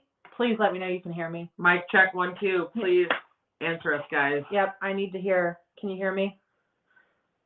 Please tell us we still have audio. Better be able to hear me. God damn it. If he fucks this up, I'm gonna be so mad. So bad. It's so important. Can you hear me? Oh, thank God. Okay. We still have audio. Okay. All right. So I was attacked when I was 15 years old. And do you know how terrifying that is for a 15-year-old girl to go against her attacker? And I was in Rich Lester. You can't hear me? Can anybody else hear us? Please chime in and let us know. Killa can, John can, Rich. We just have Rich that can't hear us? I don't know. Don't judge us. Don't do it. Anyway, so I'm going to continue. We have people who can and can't hear right now, so I don't know what's going on. Please continue. Tell me if you can hear me or not. I'm just going to keep on talking. Anyway, so, I mean, do you even understand, okay, how terrifying that is for a 15-year-old girl to go and address her attacker and go to court and then have that defendant's lawyer tear you apart and tell you that you're a whore and that you're a liar and that you're all these other things. I was 15. I was 15 years old. And I stood up for myself. You want to know who else I stood up for? Every other woman that he attacked and he could have attacked afterwards. I was a kid. So, I don't care your position. I don't care your fame. I don't care your political standing. I don't give a fuck about anything else that you might have going on in your life. How dare you sit on that for 10, 15, 20, 30 years when you could have protected A lot of other countless other women from being assaulted. So fuck you. That's my stance. Okay. And yes, I'm passionate about it. I'm sorry it pisses me off, but that's the truth. No, and I completely agree with you, because it's like, I was assaulted when I was 12, and I was afraid to come forward and to let anybody know about it. It took You're me. a baby. I At was. least I was. I was a baby. At least I was a teenager. And it took me, honestly, it took me 2 months before I even told my mom about it, because I was so afraid, and I didn't think anybody would believe me and all of that. Thank you for sharing that with me on this. That's Dude, a big deal. it was You tough. see? Like, I couldn't even, what's heartbreaking about it is I couldn't even tell my mom to her face. I had to write it in a letter But that's okay. You still that did it. I left for her, that she got first thing in the morning on her way to work. But you still did it. I did, and that And was you didn't hard wait for me. 5 years. No, I didn't. And it's like, it's tough and it's hard. And the man that did that to me was a friend of my brother's. He had done it to other friends of ours, and he ended up behind bars, which he needed to be. And that's a thing for me. So this, But it's hard. Like, and I get women that are in that position. It is hard to come forward because people make you think, oh, well, you deserved it, or this or that. No, come forward. Like, you need to say something, because these people do not deserve to get away with it. No. It is not okay. because who knows who they're going to do it next to? Is it going to be an adult? Is it going to be a child? I mean, like, what happens? So for me personally, I do understand how fucking hard it is to come forward. But for me, it was never a question. But everybody has a different role in their life. I'm a protector. I'm a mama bear. I will eat your fucking face off. That's me. I am that shield maiden. I will carry you. I will protect you. I will fight for you. That's me, right? And sometimes it takes people a little bit longer to get there. But 20 years Nope. after you've reached your fame and your money and all this shit, and then all of a sudden you want to come out against these people, no, I'm sorry. No, I'm sorry. That's not cool, and it's not fair, and it's not fair on a number of reasons to a number of people. Fuck you. Because all of those other people that suffered because you kept your mouth shut, that is not fair. No. And I don't condone, I do not condone it. So do all women hate men? No. No. Listen, I was assaulted. I had a man try to rape me. I fought back and I got through it, right? Do I hate men? Obviously not. Do I support both sexes? Yeah. Obviously so. I think that there is a huge social media brainwash on this that makes it appear that every woman is against every man. It's not true. We are not. And I'm sorry that this is even a question, that this even had to come through, because it's heartbreaking. And we had talked about this a little bit earlier, about how this affects relationships in the business world now, about how men won't even be in a room with a woman alone now, how men are afraid to ask women out, or afraid to tell her that, God, that looks really nice on you, or I love your perfume, or I love your hair, or you just look so pretty today. Men are afraid to do that now. How ridiculous is this? I'm sorry. This does not, And then you have these people, well, with consent. I'm sorry, do I have to have your consent to give you a compliment? No, I only have to have consent if I'm gonna fuck you. What planet are you from? Like, truly, what fucking planet are you from, and what are you teaching those around you? Yep. No. I'm sorry, but no. That was a hard thing to share. Thank you. That was a big deal. See, there's a lot of shit that happens. Life's tough, man. We've all been through some shit. But I'll tell you what, the next person that comes into your life, it's not their fault. No. And they didn't do it. It's hard to not punish them for mistakes that were made in your past. It's hard to move on from that shit and not think that every person is like the last. That woman is going to be like that cunt that you just got rid of. That man is going to be like that asshole that you were with before. That's right. Or that abuser, whether it's male or female. Oh, they're going to hurt me the same way. No, honey. They're not. And it's not their fault. It takes some time, because I've been there. I've been in my fair share of abusive relationships with the wrong person, and you go into the next relationship thinking, fuck, are they going to do the same thing to me that the last one did? And you can't punish them for that. You can't. You can't go in with that expectation thinking that they are going to be just like your last, because you're going in already ready to fail. Yeah, you're going in for a fight already that there's no fight to fight. Exactly. When all they probably want to do is just love you and show you how amazing you are. Yeah. So it's like, don't let past bad experiences, like, ruin your future. Exactly. So, do all women just hate men now? No, we don't. And I'm sorry if that's your experience right now, but I promise that it's not always going to be that way. And trust us, some of us have reasons to hate men, to hate all men, but we don't. Because you're not all clumped into this one group. You're not all the same. And we're not either. Exactly. I know that there is a bunch of women out there that do some really horrible, hurtful things. They keep your children from you. They take everything that you have. They try to ruin your life. But listen, we're not all like that. We're not. And just as there's men out there who do the exact same thing to their women partners or their male partners, like, we're not all like that. And you cannot go into your future expecting that this next person is going to be that way. I know it's hard, but we're not. And you have to go in with a clean slate for every person until they give you a reason to believe that. So keep that in mind, okay? And on that note,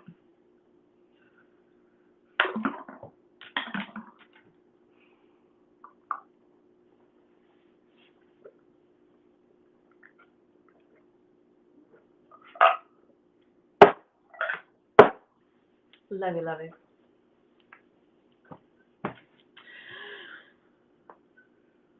Now we have a very big question.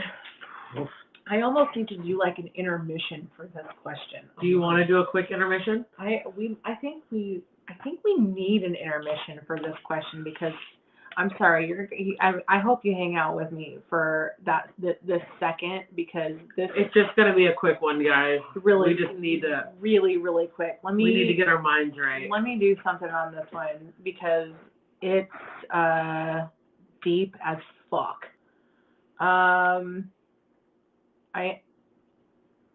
Fuck off.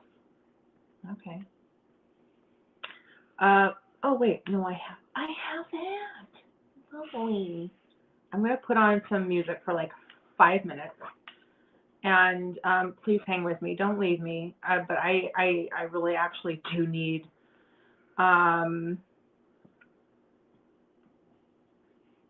We just need to take a few minutes. Yeah, this is a big question, and rich young ladies have had enough to drink. Sir, just because you can't handle your shit doesn't mean we can't. We are good. And what? That's only 4 Irish Carbomb? Fuck. Jeez, that's nothing. That's nothing. I think it's that one. No, where's my search? Is that my church?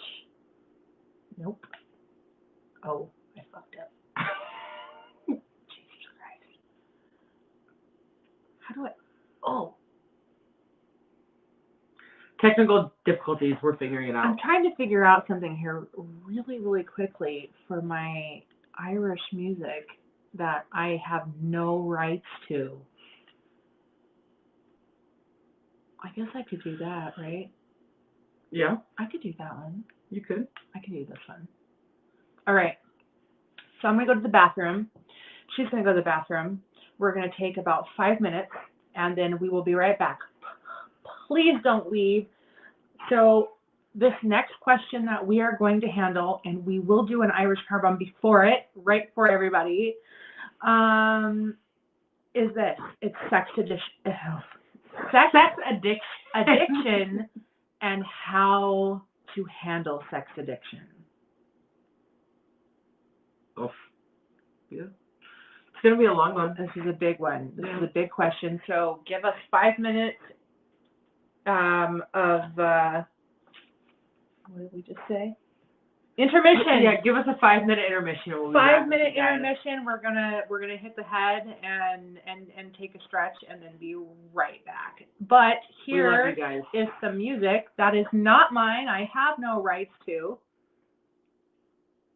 But hopefully you all can hear it.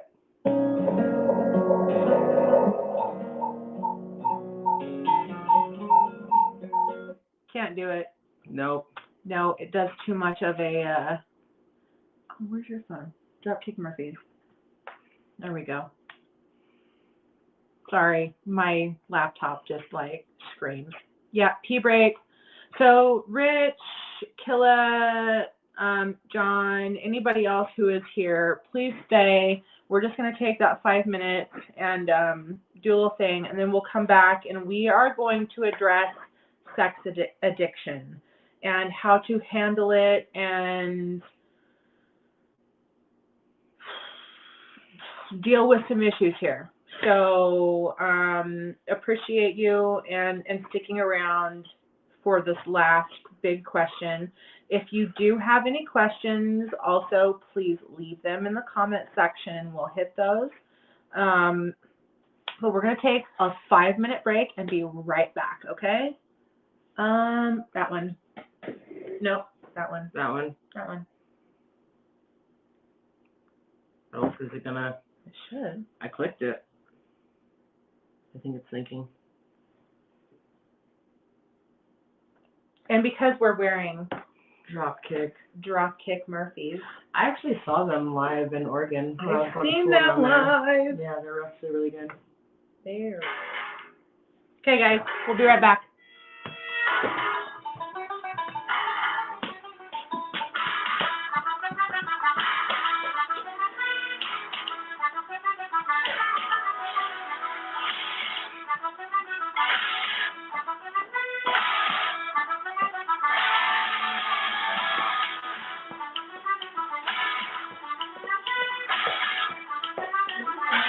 I am.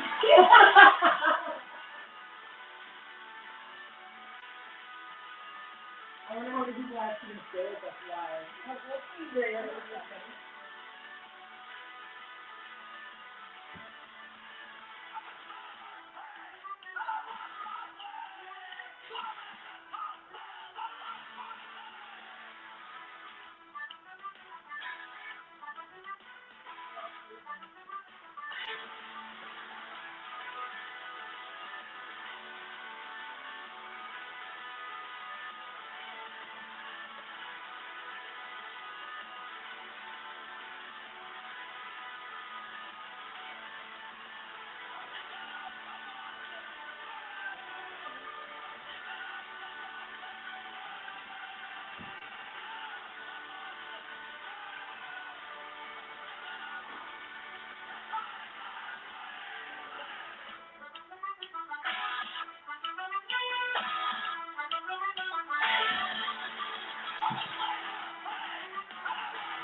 Okay. And, yep, make us a drink.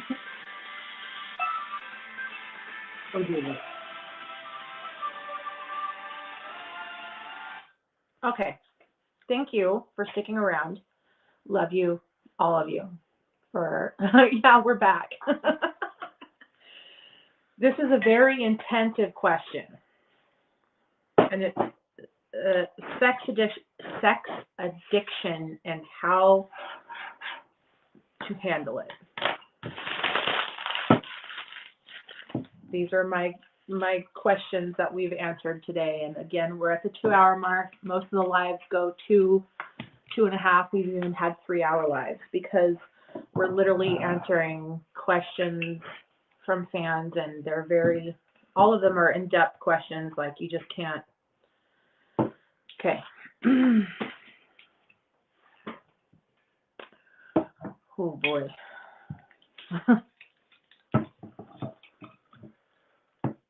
Again,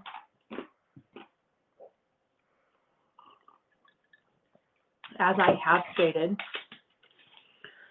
I'm not a clinician, okay? This is in my personal opinion, and dealing with people that have dealt with addiction for years and coaching people through addiction, whether that is, oh, it didn't do it, perfect. Whether that be a food addiction, bulimia or anorexia, which I'm happy to cover, a number of other things. So we can go into addiction as in smoking and drug addiction and all these other things, right? So when it comes down to the actual need, the need for it, I can't say I understand, because there have been things that I have done in my life and I don't understand not being able to walk away or say no. This is my personal opinion. Thank you, love. You're welcome.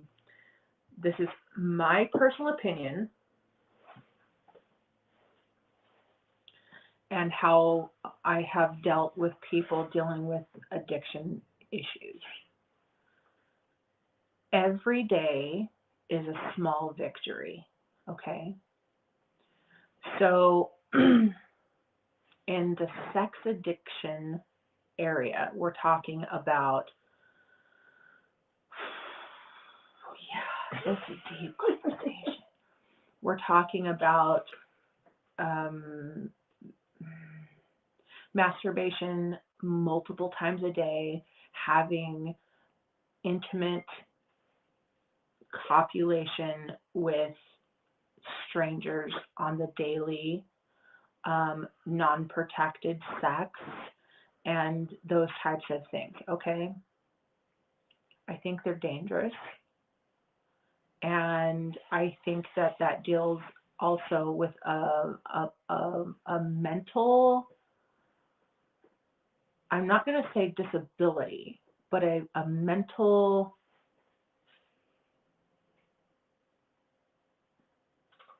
disorder. And when it comes down to filling a need that you are lacking in your life, that you perceive. Now, going and having sex with random strangers unprotected is dangerous. And that should never happen. A condom should always be in play.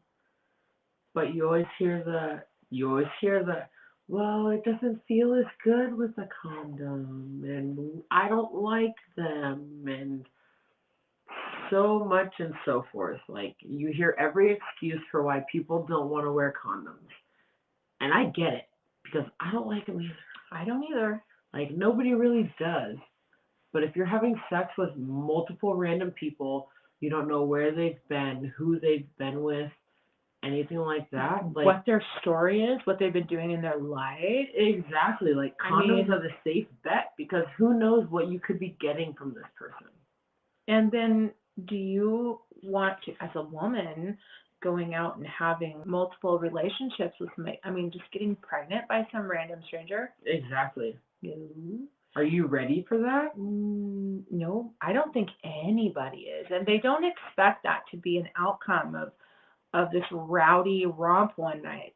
But we're not talking about a rowdy romp. We're talking about actual sex addiction and feeling, But I feel like feeling like you have to have sex on the regular, which is random strangers. But I feel like a lot of people that are doing that are also thinking that that are also using those are the same people that are using abortions as their form of birth control, which is also a problem because they're like, well, I don't want to use condoms. I don't want to do this. But at the end of the day, if I end up pregnant, I'll just go and have an abortion, and then that's the end of it. Or, oh, I'm going to wait, and I can always take Plan B. Or there's always these other alternatives that are my solution to where I don't have to wear a condom because it doesn't feel as good. Which I'm not okay with. Like, no. For me, using Plan B or abortion as a form of birth control, that's fucked up. That is wrong. In my opinion, I do not agree with that whatsoever. Like, that is not a form of birth control. That is not how you should go about your life. Like, if that's what you're doing, you probably need to reevaluate things. And so this question came from a male, and that he has a sex addiction problem. And at this point, he knows that it is an issue. He knows that it's a problem. We come back to an issue I've talked about greatly in many lives so far. We've had several, quite a few. And I will tell you that, I am not going to tell you that every situation that you need medication or that every situation that you need therapy. This is a situation where you need therapy. Okay? You need to talk to somebody. And you need to talk to somebody who's not a friend, who's not an acquaintance. You need to talk to a therapist, and hopefully in this situation would be a true psychiatrist who deals with sex therapy. I deal with a lot of these types of questions and situations. And here's the thing. Every day is one step at a time.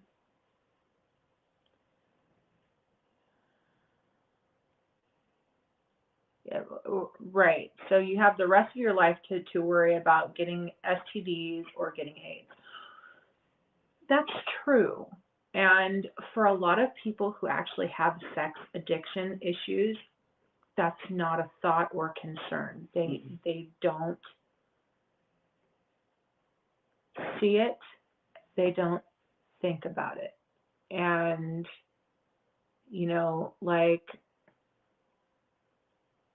actually, the song by TLC is Don't Go Chasing Waterfalls, right? Yeah. This is actually, they are literally, in my opinion, they are actually talking about addiction. And, he looks in the mirror and he doesn't recognize his own face, and 3 little letters took him away, right? That was AIDS. Because he was out there just having sex willy-nilly with anybody that he wanted to. Addiction in general, it is a demon, and it is one day at a time. It truly is. It is, first of all, recognizing that you have a problem, okay? Which is the hardest part, because a lot of people fail to recognize that they even have an issue. They do. So that is one, recognizing that you have a problem, okay? Accepting that you have a problem and wanting help. So if you don't want, literally for yourself. You can't get help in any form of addiction. You cannot get help for someone else. I'm not going to smoke because I love you. I'm not going to do drugs because of this. I'm not going to drink because of this. I'm not going to whatever because of this. No. It comes down to you wanting to do it for who? For you. You. Because that's the only time anything is going to make a difference. You're not going to change for somebody else. You're only going to change because you want to. So if you have an addiction, the only person that can stop that or change that is you. Rich, I'm really happy to hear that. Thank you. I'll fill you in later. Okay. Somebody kept on pushing me to get therapy, and now I'm getting therapy. Hell yeah. And you know what? Like, when people truly love you I'm really proud of you. and Rich. care about you, they will. They will push you to get the help that you need. But at the end of the day, You have to want it for yourself. for you. Because it's like, I could want it for you, she could want it for you. It doesn't matter if we want it for you. No. You have to want it for you Yeah. in order for that change to happen. You have to first acknowledge your issue and the problem, and it's affecting your life in a negative manner. Yeah. And you have to see it, acknowledge it, and accept it. That's just number one, okay? So this is a very serious topic, and, you're not seeing us kind of laughing and joking about things. And there's sometimes when you have a nervous reaction that is to laugh or to joke about it. Why is that? Because it's a human reaction. Well, we don't, dealing with serious topics, though, it can be hard. It is hard. It can be very hard. So, yeah, laughter is a way of making it easier. It is. And that's not always the best course of action. Well, it's not purposeful, and always remember that it's not at you. It's just like, that's a nervous human reaction, is laughter or making a joke about something that's uncomfortable. Yep, it's a nervous tick in a way. Oh, absolutely. So, coming down to this and addiction is a serious issue, okay? It ruins lives and families and careers, fucking relationships. It ruins so many things. And, when you're talking about a sex addiction and you want to say that it is different from an opioid, it's not. Or another drug addiction, it's not. Or an alcoholic addiction, it's not. Every addiction is the same. Damn near the same. They're just different topics. They're different issues, but the addiction is the same. Now,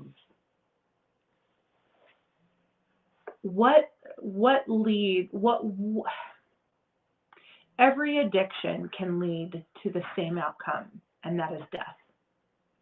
It leads to severe complications.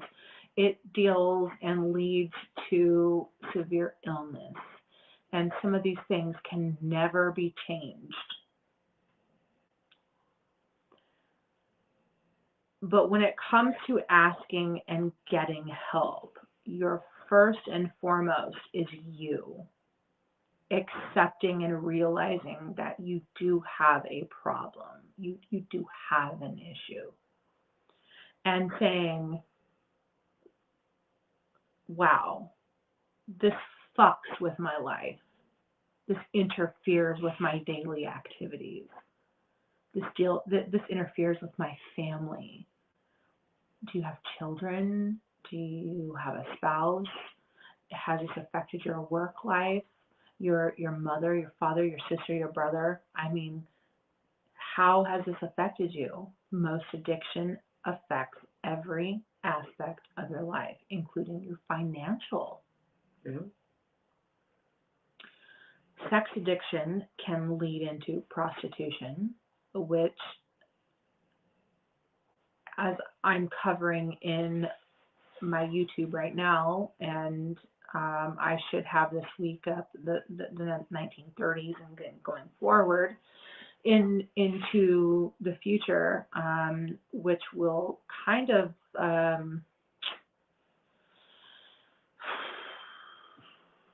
spread the light more on deviance and STDs and all these other things that have happened, right, due to certain areas. But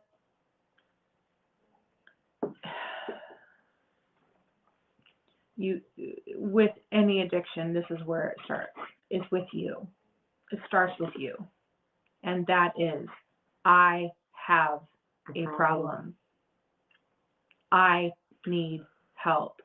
This is affecting me in A, B, C, and D. You get me? Because if you can't come to that point, then how can you start to get help? No, and no one can tell you how you feel, right? Like nobody can tell you how you feel. Nobody can tell you why. Because everybody has a different why, and everybody has a different feeling. So only you know how you feel and why you feel that way. Yes. Now, are there reasons that lead you into addiction? Yes. Yes, there are. And that can be, that can be a multitude of things. It goes pretty deep. That can go into childhood abuse, childhood rape and molestation. That can go into being into a teenager, early adulthood, and the same things happening. You witnessing certain things that have happened in your life that have led you to this is the only way I can be loved. This is the only way I can accept love.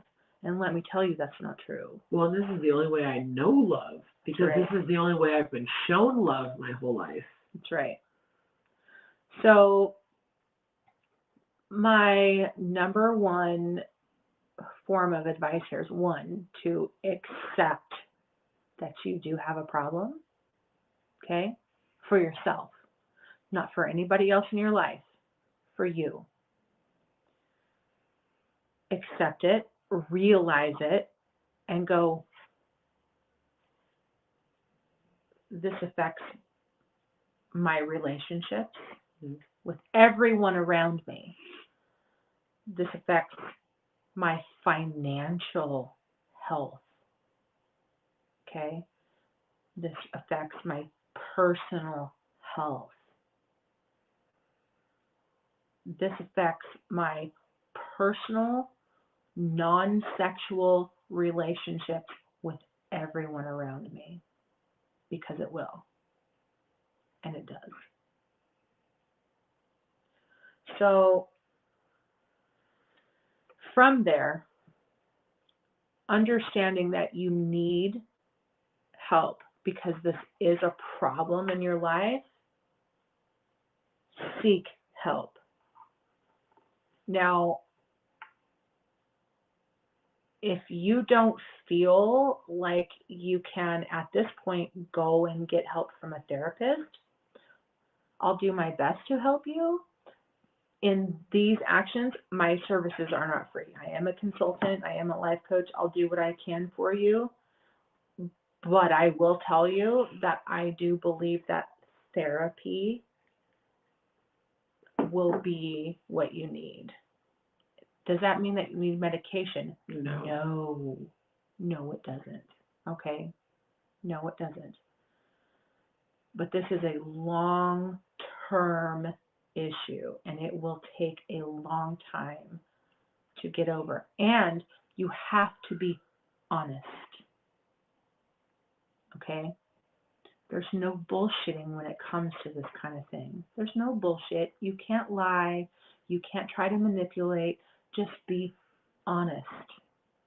Okay? Is that a full, in detailed accounting of sex addiction? No, it's not. So some things that happen are Well, you spend every dime that you have to go get a prostitute or an escort. You go out every night looking for a new hookup. And that can be organic, or that can be Tinder, or all these other date apps that we have out there now, where you just are looking for that, oh, down to fuck, down to fuck, down to fuck. Oh, found you. Yeah. All right. And there's more involved in that. And this is such an in-depth, detailed issue that is, we truly can't cover the whole thing. But knowing that, you know, number one is acceptance and realizing how this affects you in your life, okay? And realizing also that when it comes down to discussions with people, that there's no blame. Like they're not accusing you of anything, because that is a person's first response, is defense. And you don't understand me, and you, and then you put up these walls and you don't want to hear what's being said. So stop the bullshit, own your shit, okay? Just realize that you're going to hear things that you don't want to hear, and that are hard for you to accept. But when it comes down to it, it really is, it's one step at a day. And there's several things, right? And that is, first of all, Rome wasn't built in a day, okay? It took a long time to build that. And it's going to take a long time to rebuild you. And it's not easy, but you are the one that has to want that, okay? It's going to be hard. Yeah. It's going to be very hard. It's going to be painful. You're going to have to address issues that you never wanted to address, because a lot of sex addiction actually does come from childhood trauma. But I feel like at the end of the day, you're going to be happy that you actually dealt with it. You're going to be happy that you pursued what you were going through. Especially when you have addressed that I have a problem. Yeah. And this is the same thing for any addiction, whether it is a food addiction, a sex addiction, a drug addiction, and an alcohol addiction. Any sort of addiction. Yes, everything comes down to, truthfully, a trauma that has happened to you at some point in your life, and this was the thing that you turned to for comfort. So with sex, it is typically about being accepted and being loved, even if it's only in the moment, and not feeling worthy of love and affection. And let me tell you, you are. Everybody is. We're all worthy of love. Even the worst of us. Mm-hmm. And that's a hard thing for me to say, because there's truly some really horrible people out in the world. Everybody deserves love and affection, and maybe if we all had it, the horrible things that they did wouldn't have happened. Maybe. So this is a topic I'm happy to go forward with in the future, either on a live or personally through email or any of the other platforms that you can reach me on. I'm happy to go through these things with you. And if I can help then guide you further to getting help for yourself, I will do so. And some of that does you do will have to give me some personal information, like where you live, so I can help find resources and help guide you further. And if you want to work with me personally, I'm happy to do so.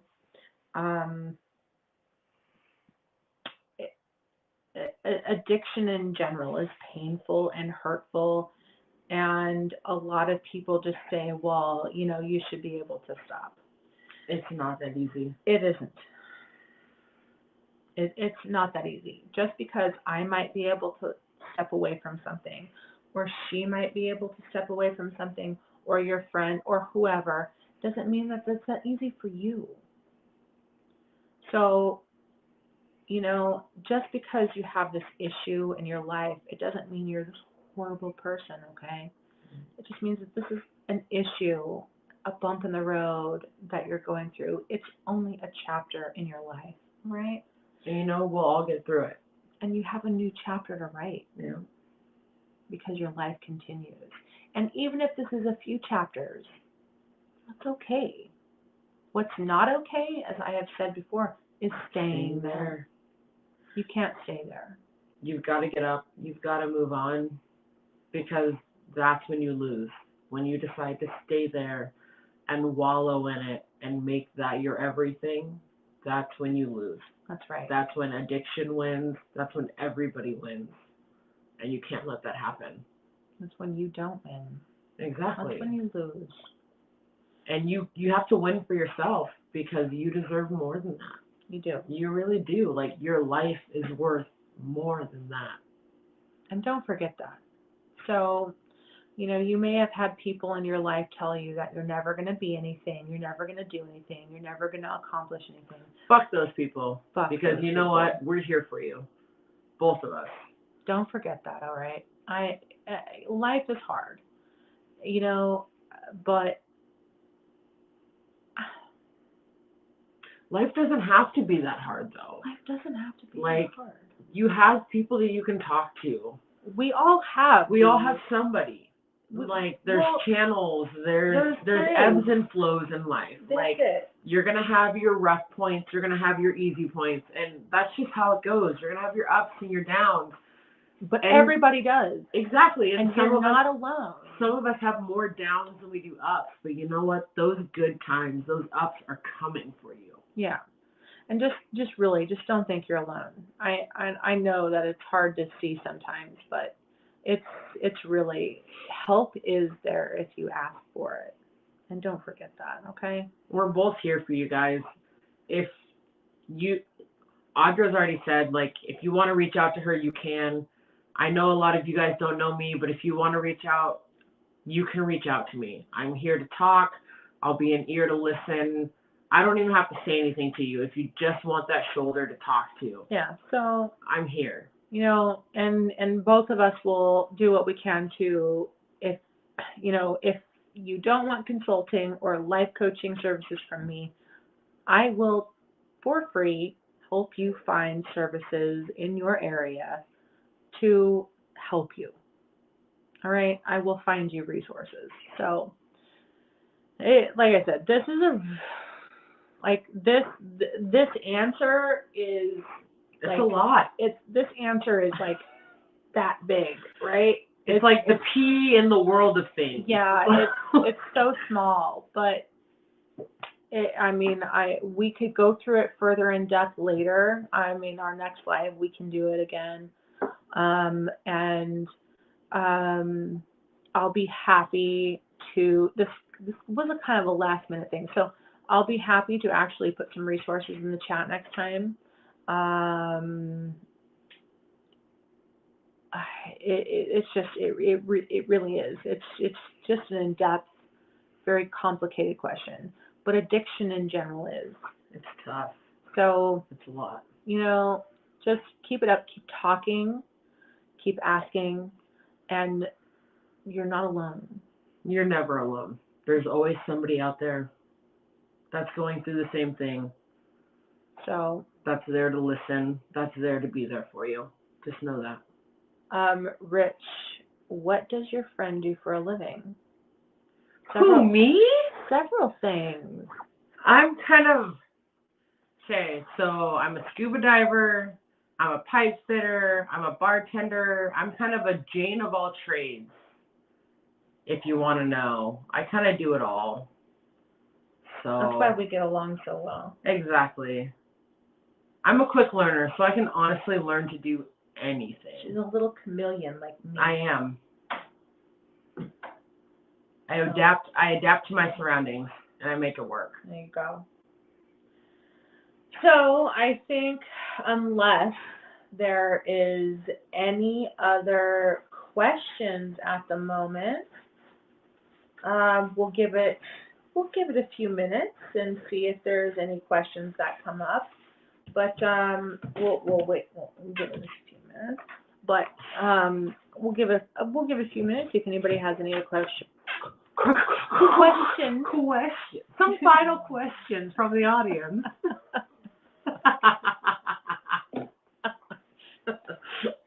You're not even drunk. You're stumbling for it. Oh! You don't know what I am. Just a little bit. Oh my goodness. I want to see if there's the song I really hope there is on there. Those are just the top ones that are trending right now. Oh. Where can I search? Search. Oh. Fuck. Okay. I'll be right back, guys. She's gonna spicy McHaggis. Oh, there it is. You found it. Yeah, it is. I want the drop. Yeah, it has to be Dropkick. Okay. Here we go, lovers. This is Dropkick Murphys. I do not own the rights to the song.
No, that's not the best move.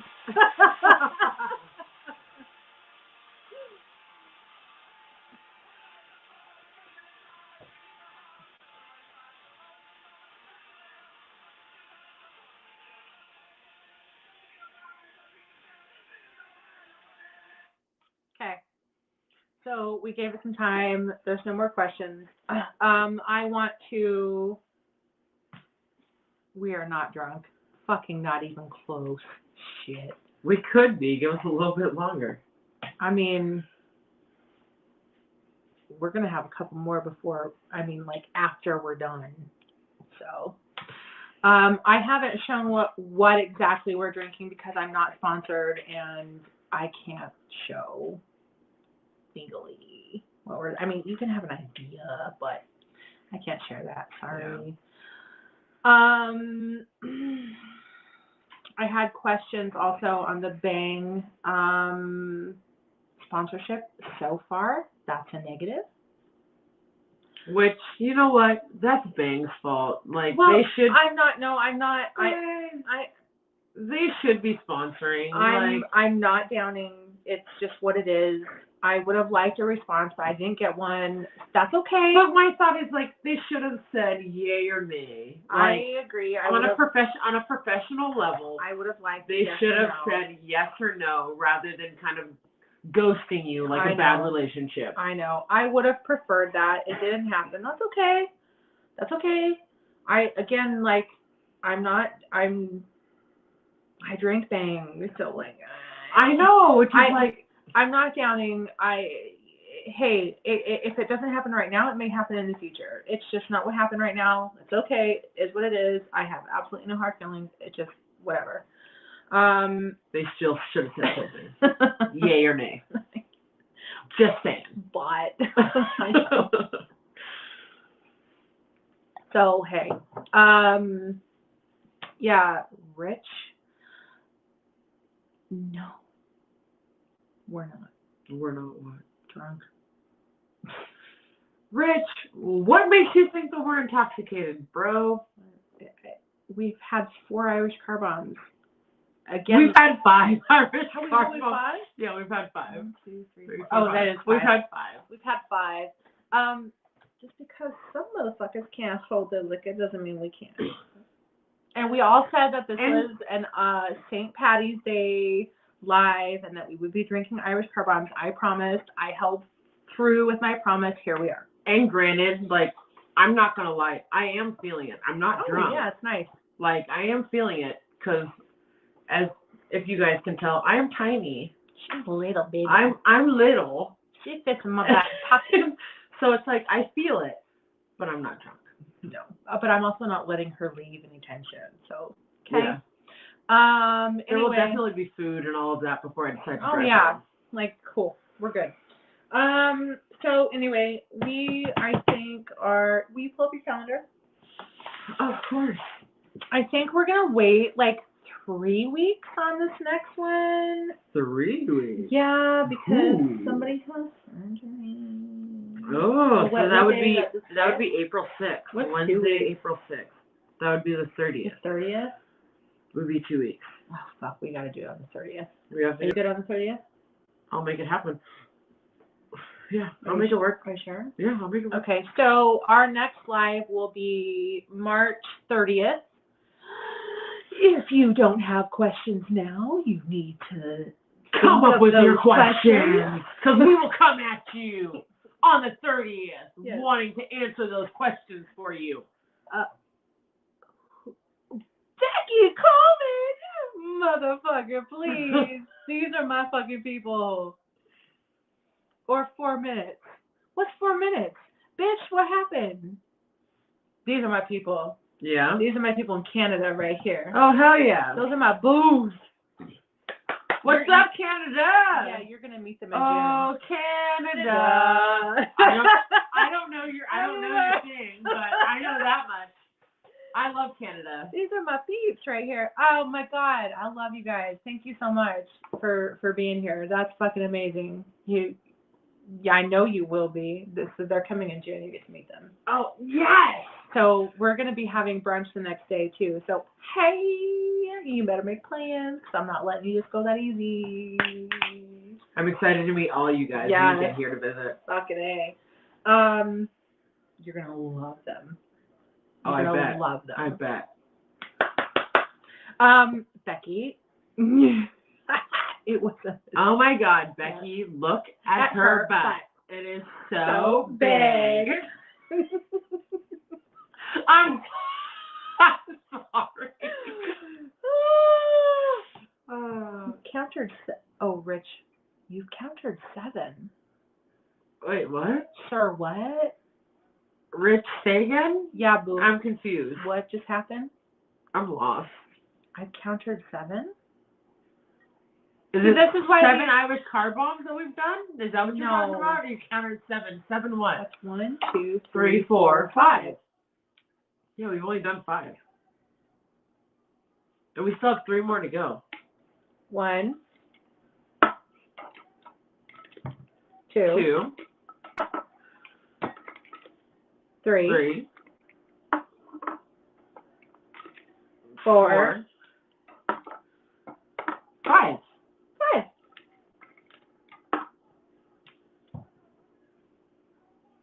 And we have 3 more to go. We have 3 more left. That's why she's at my home. Wait, what's that? He's like, you are not driving home, are you? No, she's at my home. I'm at her house. She's safe. So if I need to, I can just stay here. I don't have to drive home. No, she can stay right here with me. Like, we good. I take care of my love. This is my love. Plus, it's not like I'm that drunk. I'm good. Well, I know, responsibility. But no, just for real. She's like, in my I'll just house. stay She's here. safe. She's safe. Exactly. Yeah. We all good. Becky says, I know my ass is fake, but you have to say it online. On air. Yes, bitch, I do. Because, oh my God, Becky. Look at her butt. It is so big. We love you, Becky. You know I love you. Oh my goodness. If anybody has, I mean, like, we're happy to go back and forth for a little bit. Just keep it coming and we'll do it. If you have any questions, Becky, you missed like all of it. I know you guys got questions. Ask us something. Yeah, throw them out there. It doesn't even matter what the question is. It can be personal. It can be sexual. It can be whatever. You can have a Let us question know. for me, have a question Have for a question her. for me, whatever. All right. No holds bar. No, you all know Open this. game. You all know this. It's a no holds bar kind of thing. So you can ask anything you want at any time, and there's no PC. So go for it. What's PC? Politically correct. Oh, we don't do that shit here. Ew. Ew. Ew. Ew.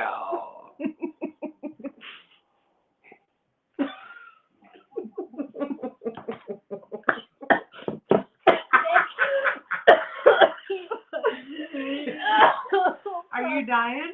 I'm dying. Son of a bitch. Wow. Oh. Okay. I'm still waiting. Like, we can do it, because otherwise we'll have one. Do we more need to drink. play Jeopardy music? Ner, ner, ner, ner.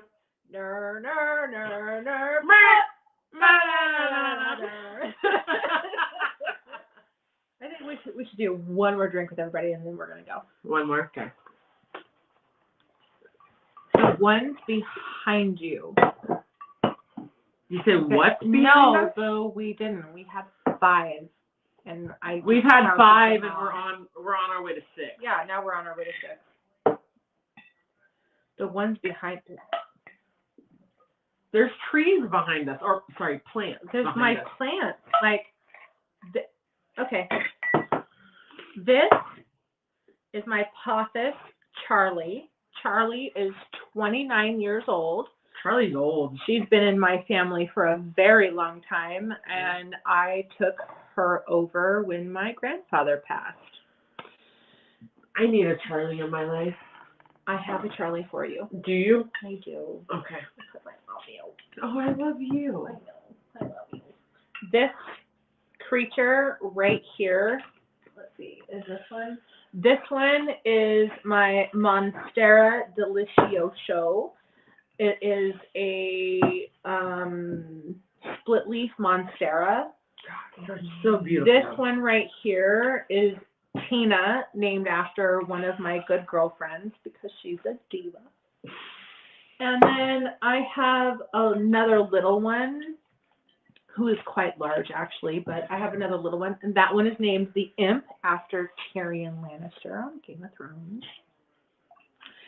And then I have a money tree who is growing quite wonderfully. And he's getting so big. I know. I'll show you. I'll bring. Dude, getting so big. I watered my money tree the other day. Yeah. And she's getting huge. Like, she's so huge. That's the money tree. This is my money tree. I actually don't have a name for this one. You guys should help me. What should I name this one? I can't actually believe that I don't have a name for this, but you should help me name her. Thank you. Alexandra. I'm not against it.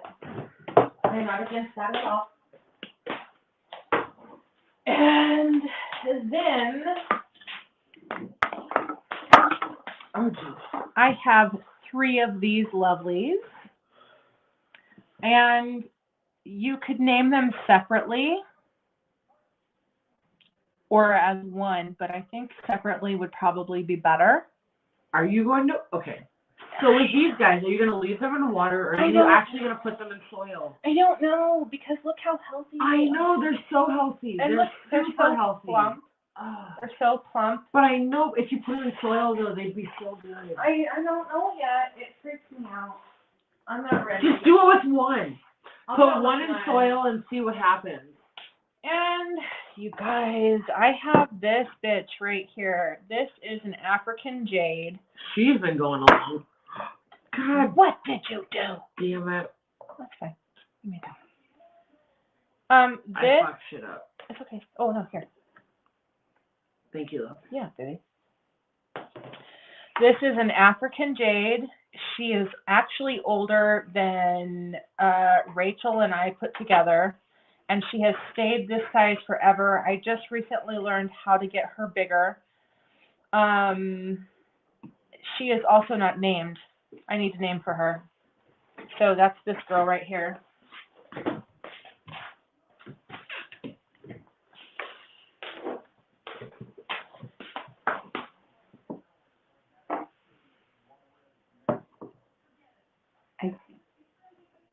I gave up. Oh, that's okay. You don't have to drink. That's all right. I commend you. Good for you. And then Becky, it looks like a Becky. Which one, Becky? Which one looks like a Becky? Holy Which one wants looks like to a know how much you want. Oh, you couldn't pay me for the African jade. This is one of my orchids. She is, as you can see right here, coming in. She's doing good. Yeah, she's coming into a new bloom. She's exceptionally healthy, plump. She's a good girl. She's super happy. She's a few years old. And maybe on a different day, I will show you the rest of my babies, because I'm not a cat lady. I'm the You're a plant lady. Which is where I'm trying to be. Because I love being a plant lady. I'm going to help you. I'll help you. And I'm getting there. Yeah, I'll help you get there. Colby says, what is your weapon of choice in Deadwood? Pussy. Pussy. Pussy is the ultimate weapon in Deadwood. Sorry, but that's kind of the truth. Did I say? I just said that. You did just I said that. Pussy. If you guys actually watch my YouTube, The Secrets of Sex, you will see that Deadwood had legal prostitution until 1981. And it was not because, it didn't stop because the people of the town didn't want it. It actually stopped from the FBI. Yep. It would have continued forward. There was rumors that local motorcycle gangs had started selling minors into the sex trade. And then the FBI came in and shut down prostitution, all the brothels. It was never confirmed, not once, that I can find. That I could find. There's a rumor that this went around, and that's why the FBI came in, and that's why they shut down the brothels and prostitution in Deadwood. But it was actually never confirmed. They never found anything. That doesn't mean it's not true. However, with most every single society in the modern world that is for the United States, Canada, Mexico, well, Mexico has legal brothels. So, Europe, across Europe, there have been multiple accounts of police enforcement, the constables, commissioners, everything stating that if prostitution had remained legal in their jurisdictions, that crime would have remained at a low because it cuts down. Truthfully, in all of my research, again, this is of my opinion. I am not stating whether or not that I agree or disagree with prostitution. I'm just saying the facts that have been stated through my extensive research.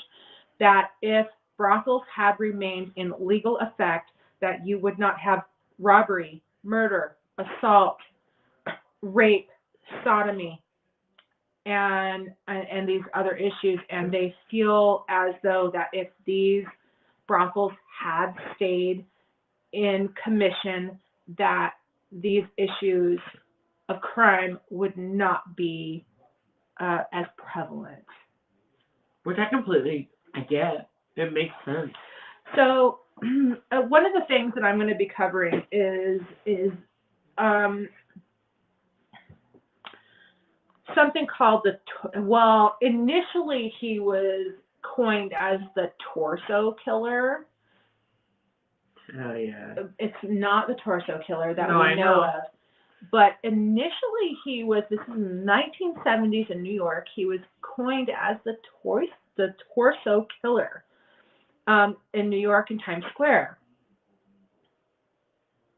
Not the torso killer that we know today as one of the most prevalent serial killers in the United States. Not the same person. It then became known as the Times Square murder. I'll go through this. This is going to be something actually quite soon that I cover. This person actually, as most of the serial killers that I will be covering on my YouTube, are serial killers that go after sex workers, or they are sexually derived. And quite honestly, that's quite a bit. That's a lot of them. So we'll go into multiple serial killers that have absolutely nothing to do with prostitutes or escorts. No, but so serial killers are my jam. Oh, yeah. Like, they're mine too. I love it. fucking love serial killers. Well, like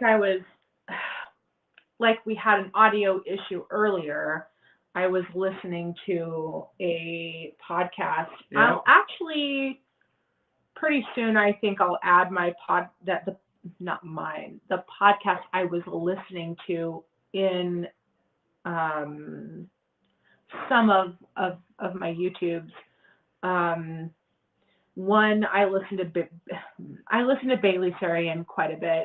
She's awesome. I love Bailey. I love her. She is incredible. Bailey is totally my jam. I just love Bailey. She is just so informative. She's so fun. And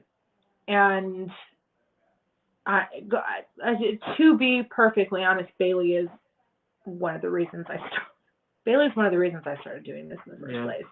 She really is. Bailey's a bit younger than I am, but she's definitely a role model. And I just love Bailey. I started watching her when she was just doing makeup tutorials in her bathroom with horrible lighting and all this shit. And I've watched her progress over time and just get better and better. And she's won some awards. I'm so proud of her. And honestly, I'm very thankful for her. If she's incredible, man. Yeah, Bailey's wonderful. She's definitely one of my favorites. I love everything that she posts online. Like, I've seen literally everything she's posted. Yeah, I have to. I watch everything. Even now, I'm a little bit behind, but even though I'm a little bit behind, every post that comes up, I like. Every YouTube, I like everything, because I'm always going to support her. Yep. She has been a driving force for me. I'm not going to lie. I love Bailey. And quite recently, she's been going through some personal things, and I support her 100%. I love Bailey. She's phenomenal. She's doing great. Yeah, I love everything she does, and she's even when she came out, she had some Ipsy collaborations. I got it. She has some nail polish collaborations. I get my nails. I haven't bought those, but if you do regular, go for it. There's other I support her 100% in everything she does. I love Bailey. My podcast that I'm watching, that I'm listening to right now, is Case File. It's Case File. I don't think I've heard of that one. I think he's an Aussie. Okay. I think he's an Aussie. And I've started from number 1. I think I'm on 47 with him right now. Okay, that's not bad. And just continuing, I think, to learn and, for one to learn, but to also learn about new cases. And again, I do my own research on everything, but wow. I mean, the stuff that they go into is pretty insane, it's insane, but like everybody puts so much work into everything that they're doing. Yeah. And the one thing that I could say to everybody is that, babe, this is a lot of work. It's more work than you even realize. I had no, I mean, quite honestly, more I had no idea. And here I am, and I'm behind because of personal pain issues that I've been dealing with and everything, but I give props. I really do. I give props to everybody who does this on a daily. Yeah. Yeah. I really do. It's just so much time and effort and research because you need to be accurate because, I mean, when you're not, it puts you in target. Yep. For multitudes of things. But, man, yeah. Bailey and then this podcaster I'm listening to right now, this is Case File. It's amazing. Rich, you said, are you talking about the TV show Deadwood? I like Yellowwood better. First of all, no. We're not talking about the TV show. However, I have watched the entirety of it and I've seen the movie and it is very good.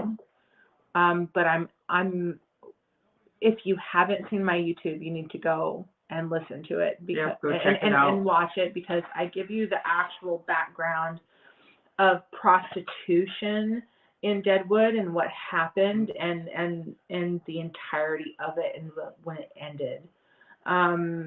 Well, it didn't really end. Well, we'll just say well. But, yeah. Well, in 1981, when the feds came in and they shut things down, and the reason that they shut it down, and has it ended? I don't know. We're gonna say no. I don't know. But who knows for sure? I don't know. Yeah, no, it's done. But according to the law, it's done. It's done. It's done.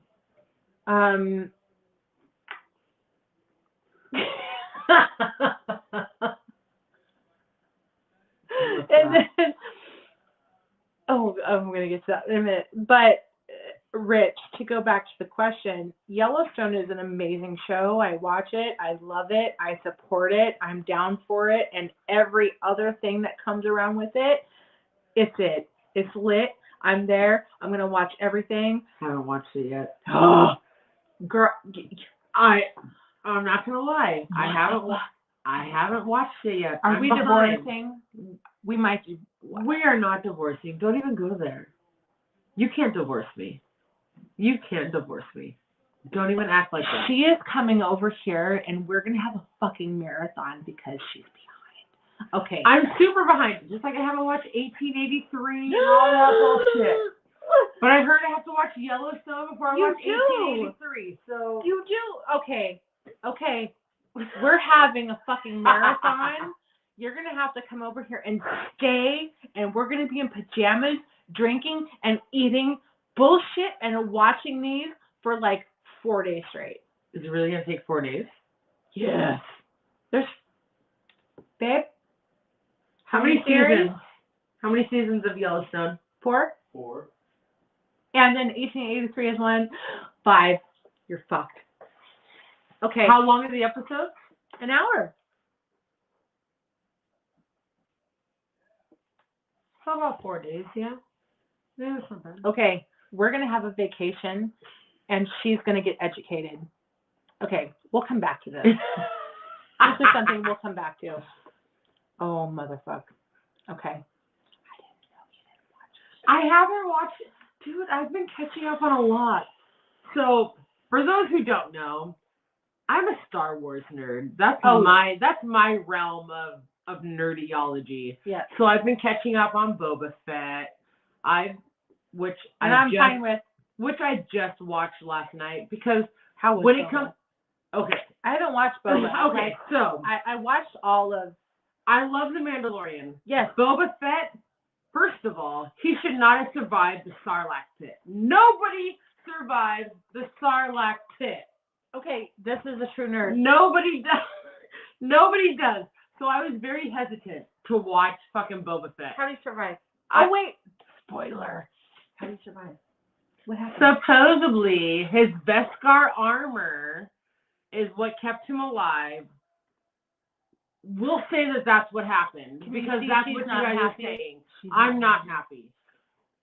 But the more I got into the Boba Fett series and all of that, once I got to episode 5, I was super happy. I cried a few times. I was super happy because The Mandalorian, that's my jam. The end of season 2, I cried. Like, I'm not even going to lie, and I'm not afraid. Like, no, cool. I fucking bawled my eyes out at the end of season 2. Oh, hey, 1883, I was gutted. Yeah. I was fucking gutted. And Becky, bitch, Colby, I know you motherfuckers watched this with me, and I can say motherfuckers because these are my people. Becky and Colby, I know that you watched this with me. I know that you cried at the end of 1883. I was gutted, and I cried like a fucking baby. I was pissed. All right. So I will have to watch 1883 and Yellowstone. And Becky says don't watch it. I won't. You know I won't. She's my girl. So I will watch it. Oh, okay. I will. We're gonna have a marathon. We're gonna have a marathon. It's okay. It's in the works. So you need to watch Boba.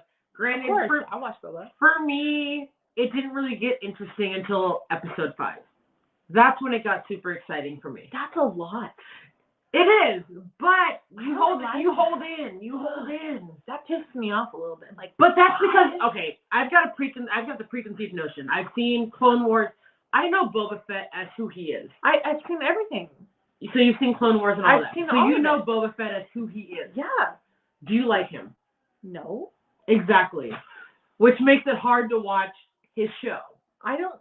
But you like The Mandalorian, right? I love The Mandalorian. Exactly. So you will watch Boba Fett until you get to episode 5, and then you will love it even more. I'm not agreeing with you, but I'll give it a shot. I wasn't either. It took a buddy of mine to convince me, and he's like, "You're gonna love it. You're gonna love it. You're gonna love it." And I was like, "You know what? I'll give it a shot. I will sit there. I will watch it." And then I got to episode 5, and I was like, I cried and I screamed, and I was excited, and I was like, "Thank you for making me watch this." All right, I'll give it a shot. I will. I promise. It's worth it. But you have to watch Yellowstone with me. I will watch Yellowstone with you. And you have to watch 1883. I will watch 1883.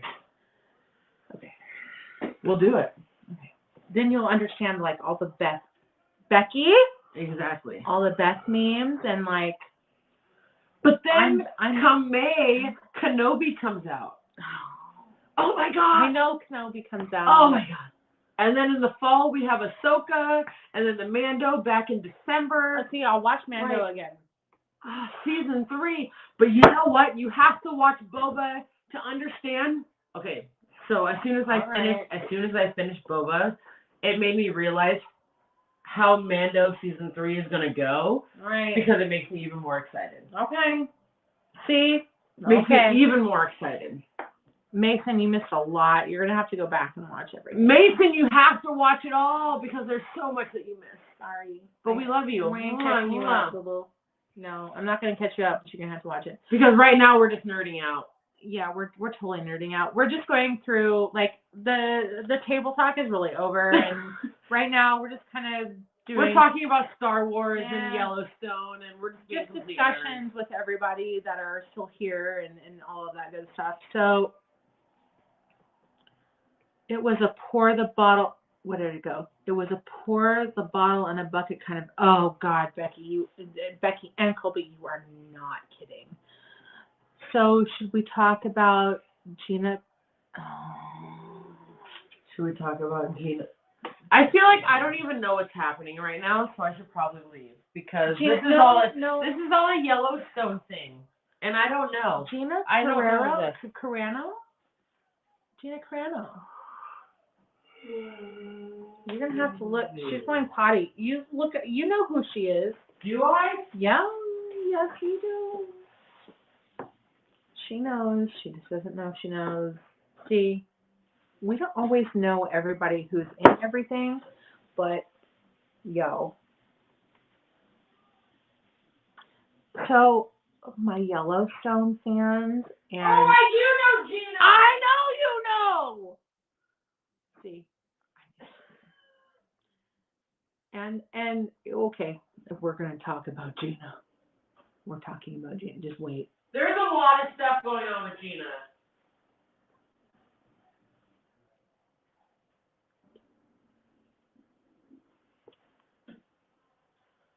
Mason, you better.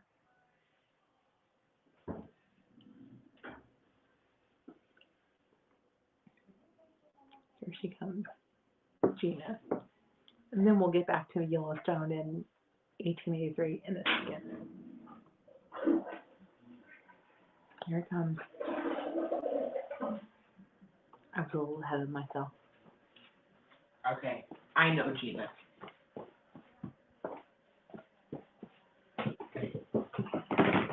Okay. There's been a lot of controversy with Gina, and it's fucked up. Is she hot? Of course she's fucking hot. Yeah, she's sexy as fuck. And anybody who says she's not, like, you need to get your eyes checked. Because she is. She's fucking sexy as fuck. I'd bang her. Oh, I'd bang her 1,000 times over. Like, and the fact that they... Wait, we're doing it. Oh, Jesus.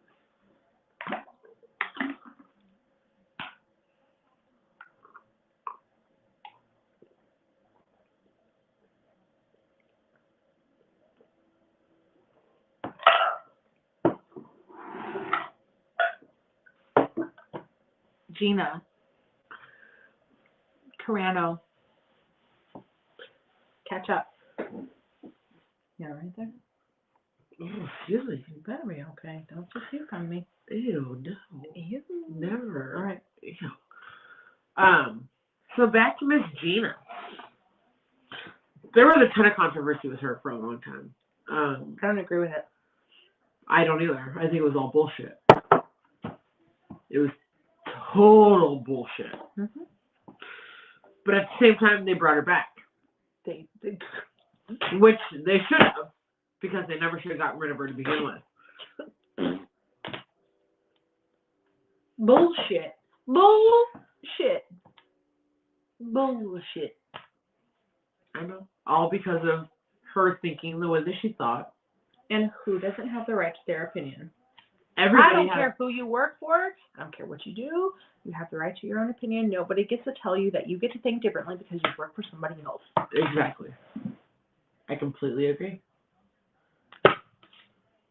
And the fact that they tried to take her job from her because she thought differently was fucking bullshit. Bullshit. So, Becky and Colby, does that answer the question? That's how we think. Becky and Colby. Becky. Let us know. Oh, she knows she's good.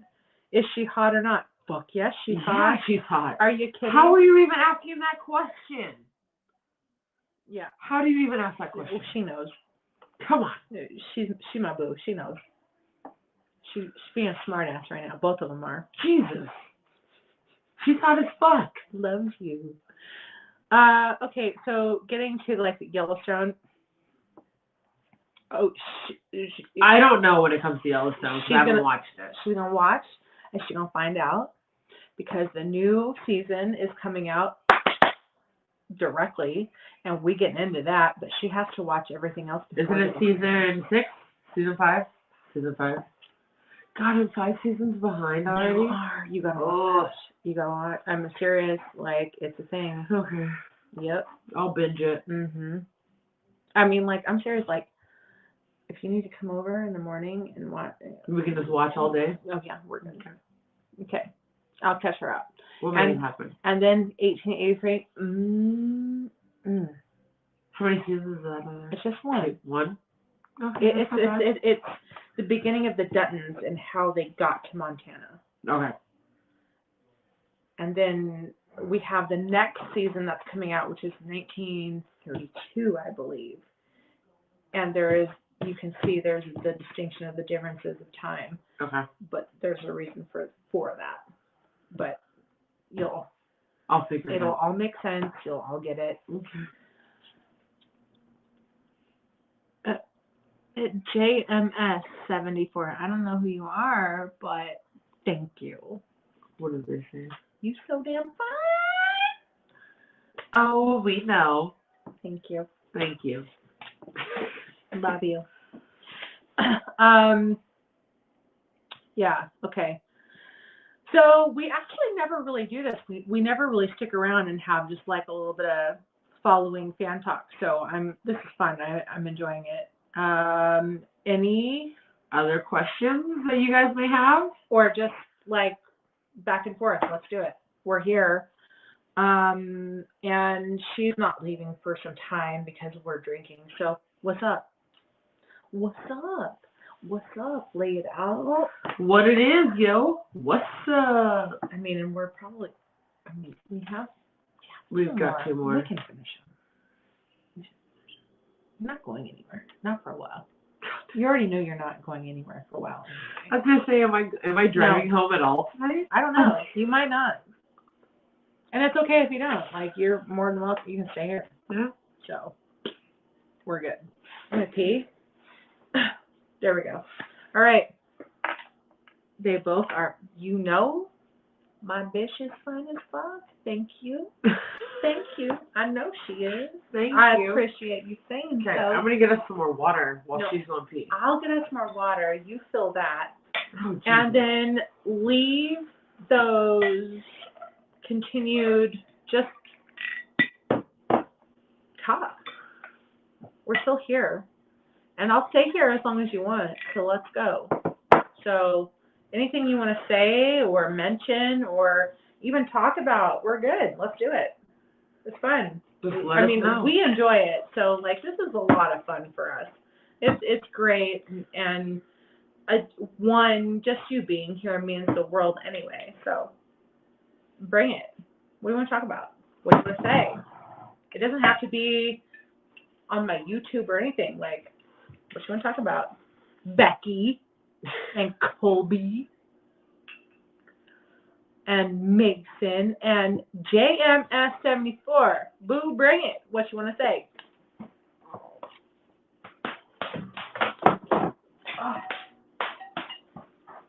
Don't trip. Don't trip. Oh.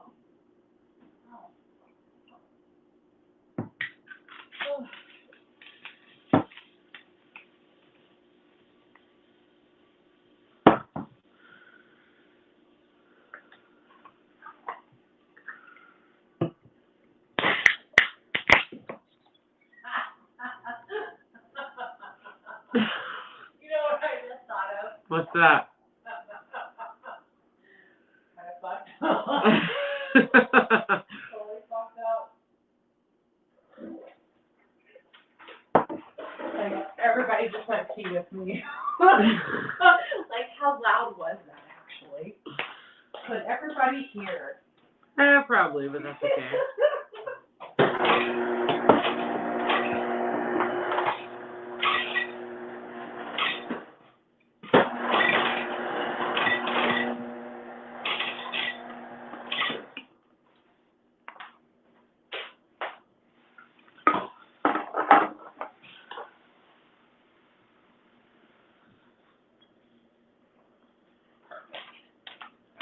Oh.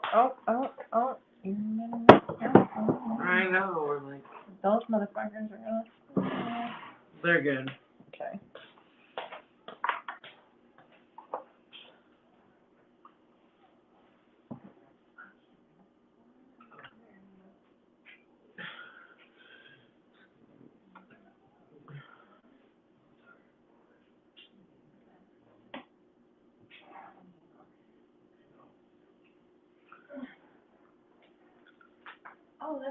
Just take.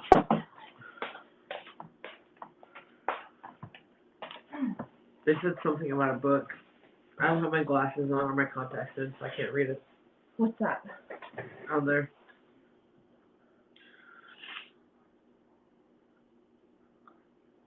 They both are. I'm going live. Who's going live? Mason, you're going live?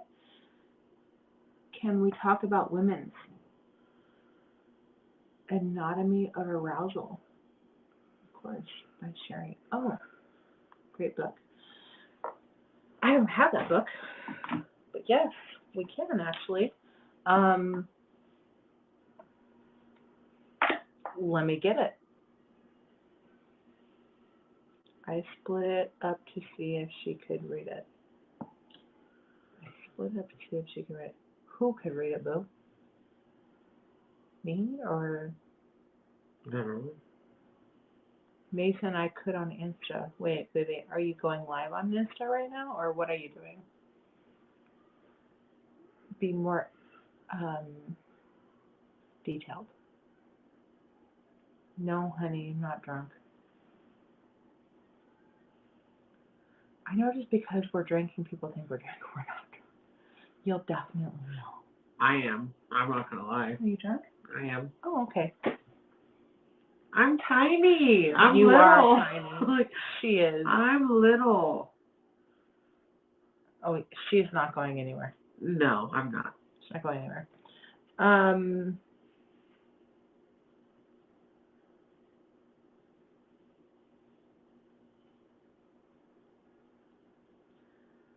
Okay. Can you do that one and be okay? I mean, you're not going anywhere. You don't have to. I do need to go home at some point. At some point. I need to take care of my At some point. turtle.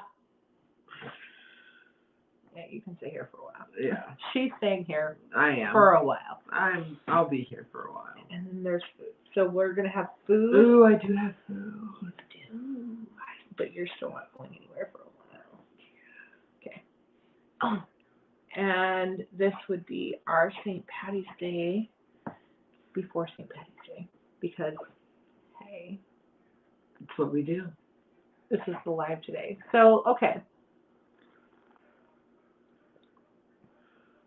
That's who we met. Oh, her.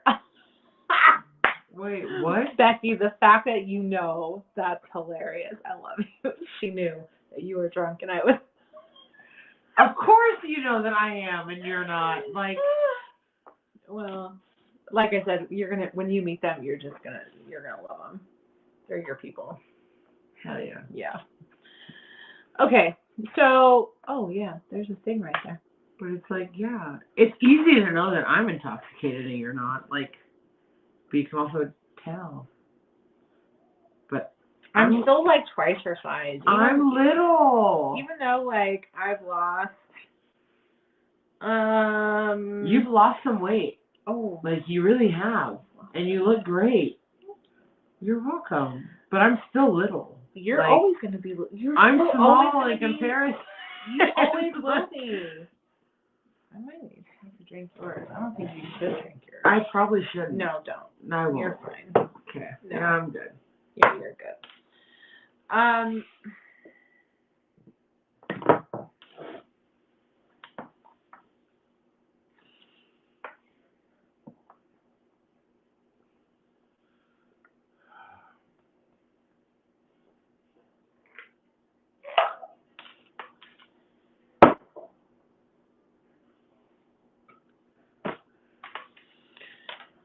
Oh yeah, no. Yeah, You're done. Nope. I'm fine with that. I'm good. Okay. I'm totally fine with that. So I think we decided that our next live is on the 30th. Is that correct? Yes. What's that? Okay. I will double check that.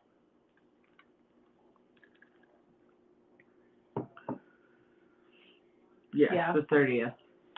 So our next live is on the 30th. And bring your questions, bring your issues, commentary, whatever. And Becky, anatomy of arousal. by Sherry Winston. Okay. I'll see if I can't get that book in the meantime and read some of it, and we can cover some of those things. Other than that, I think we've really gone as far. I mean, goddamn, we're not live. We've gone to 3:20.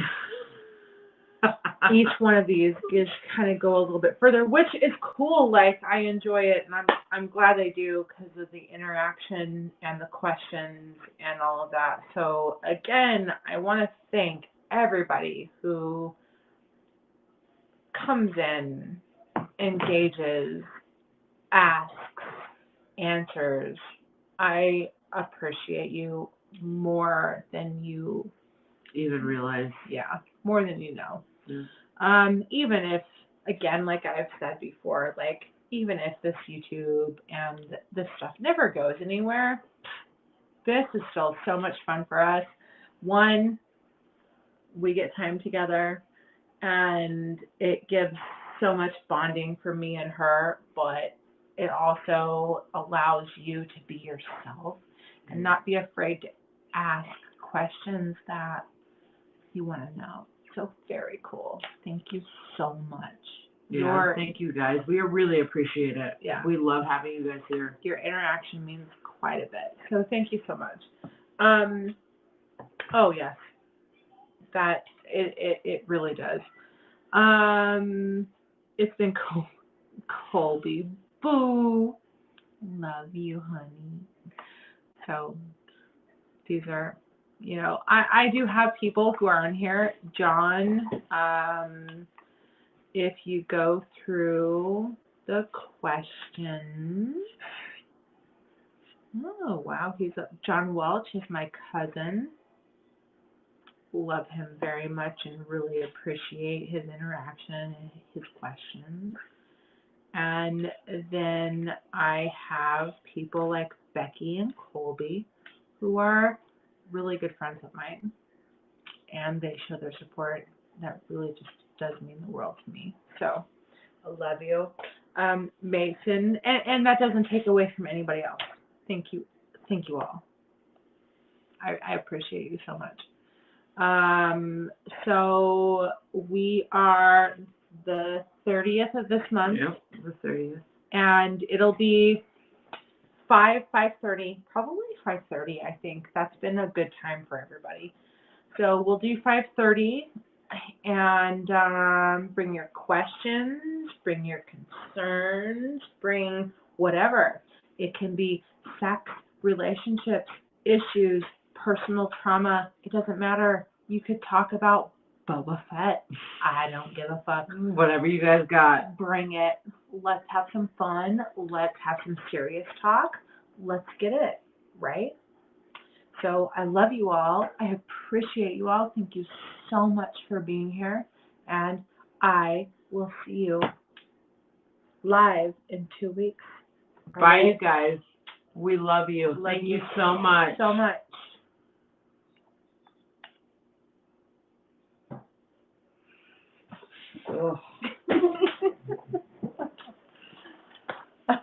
God. Oh, hold on.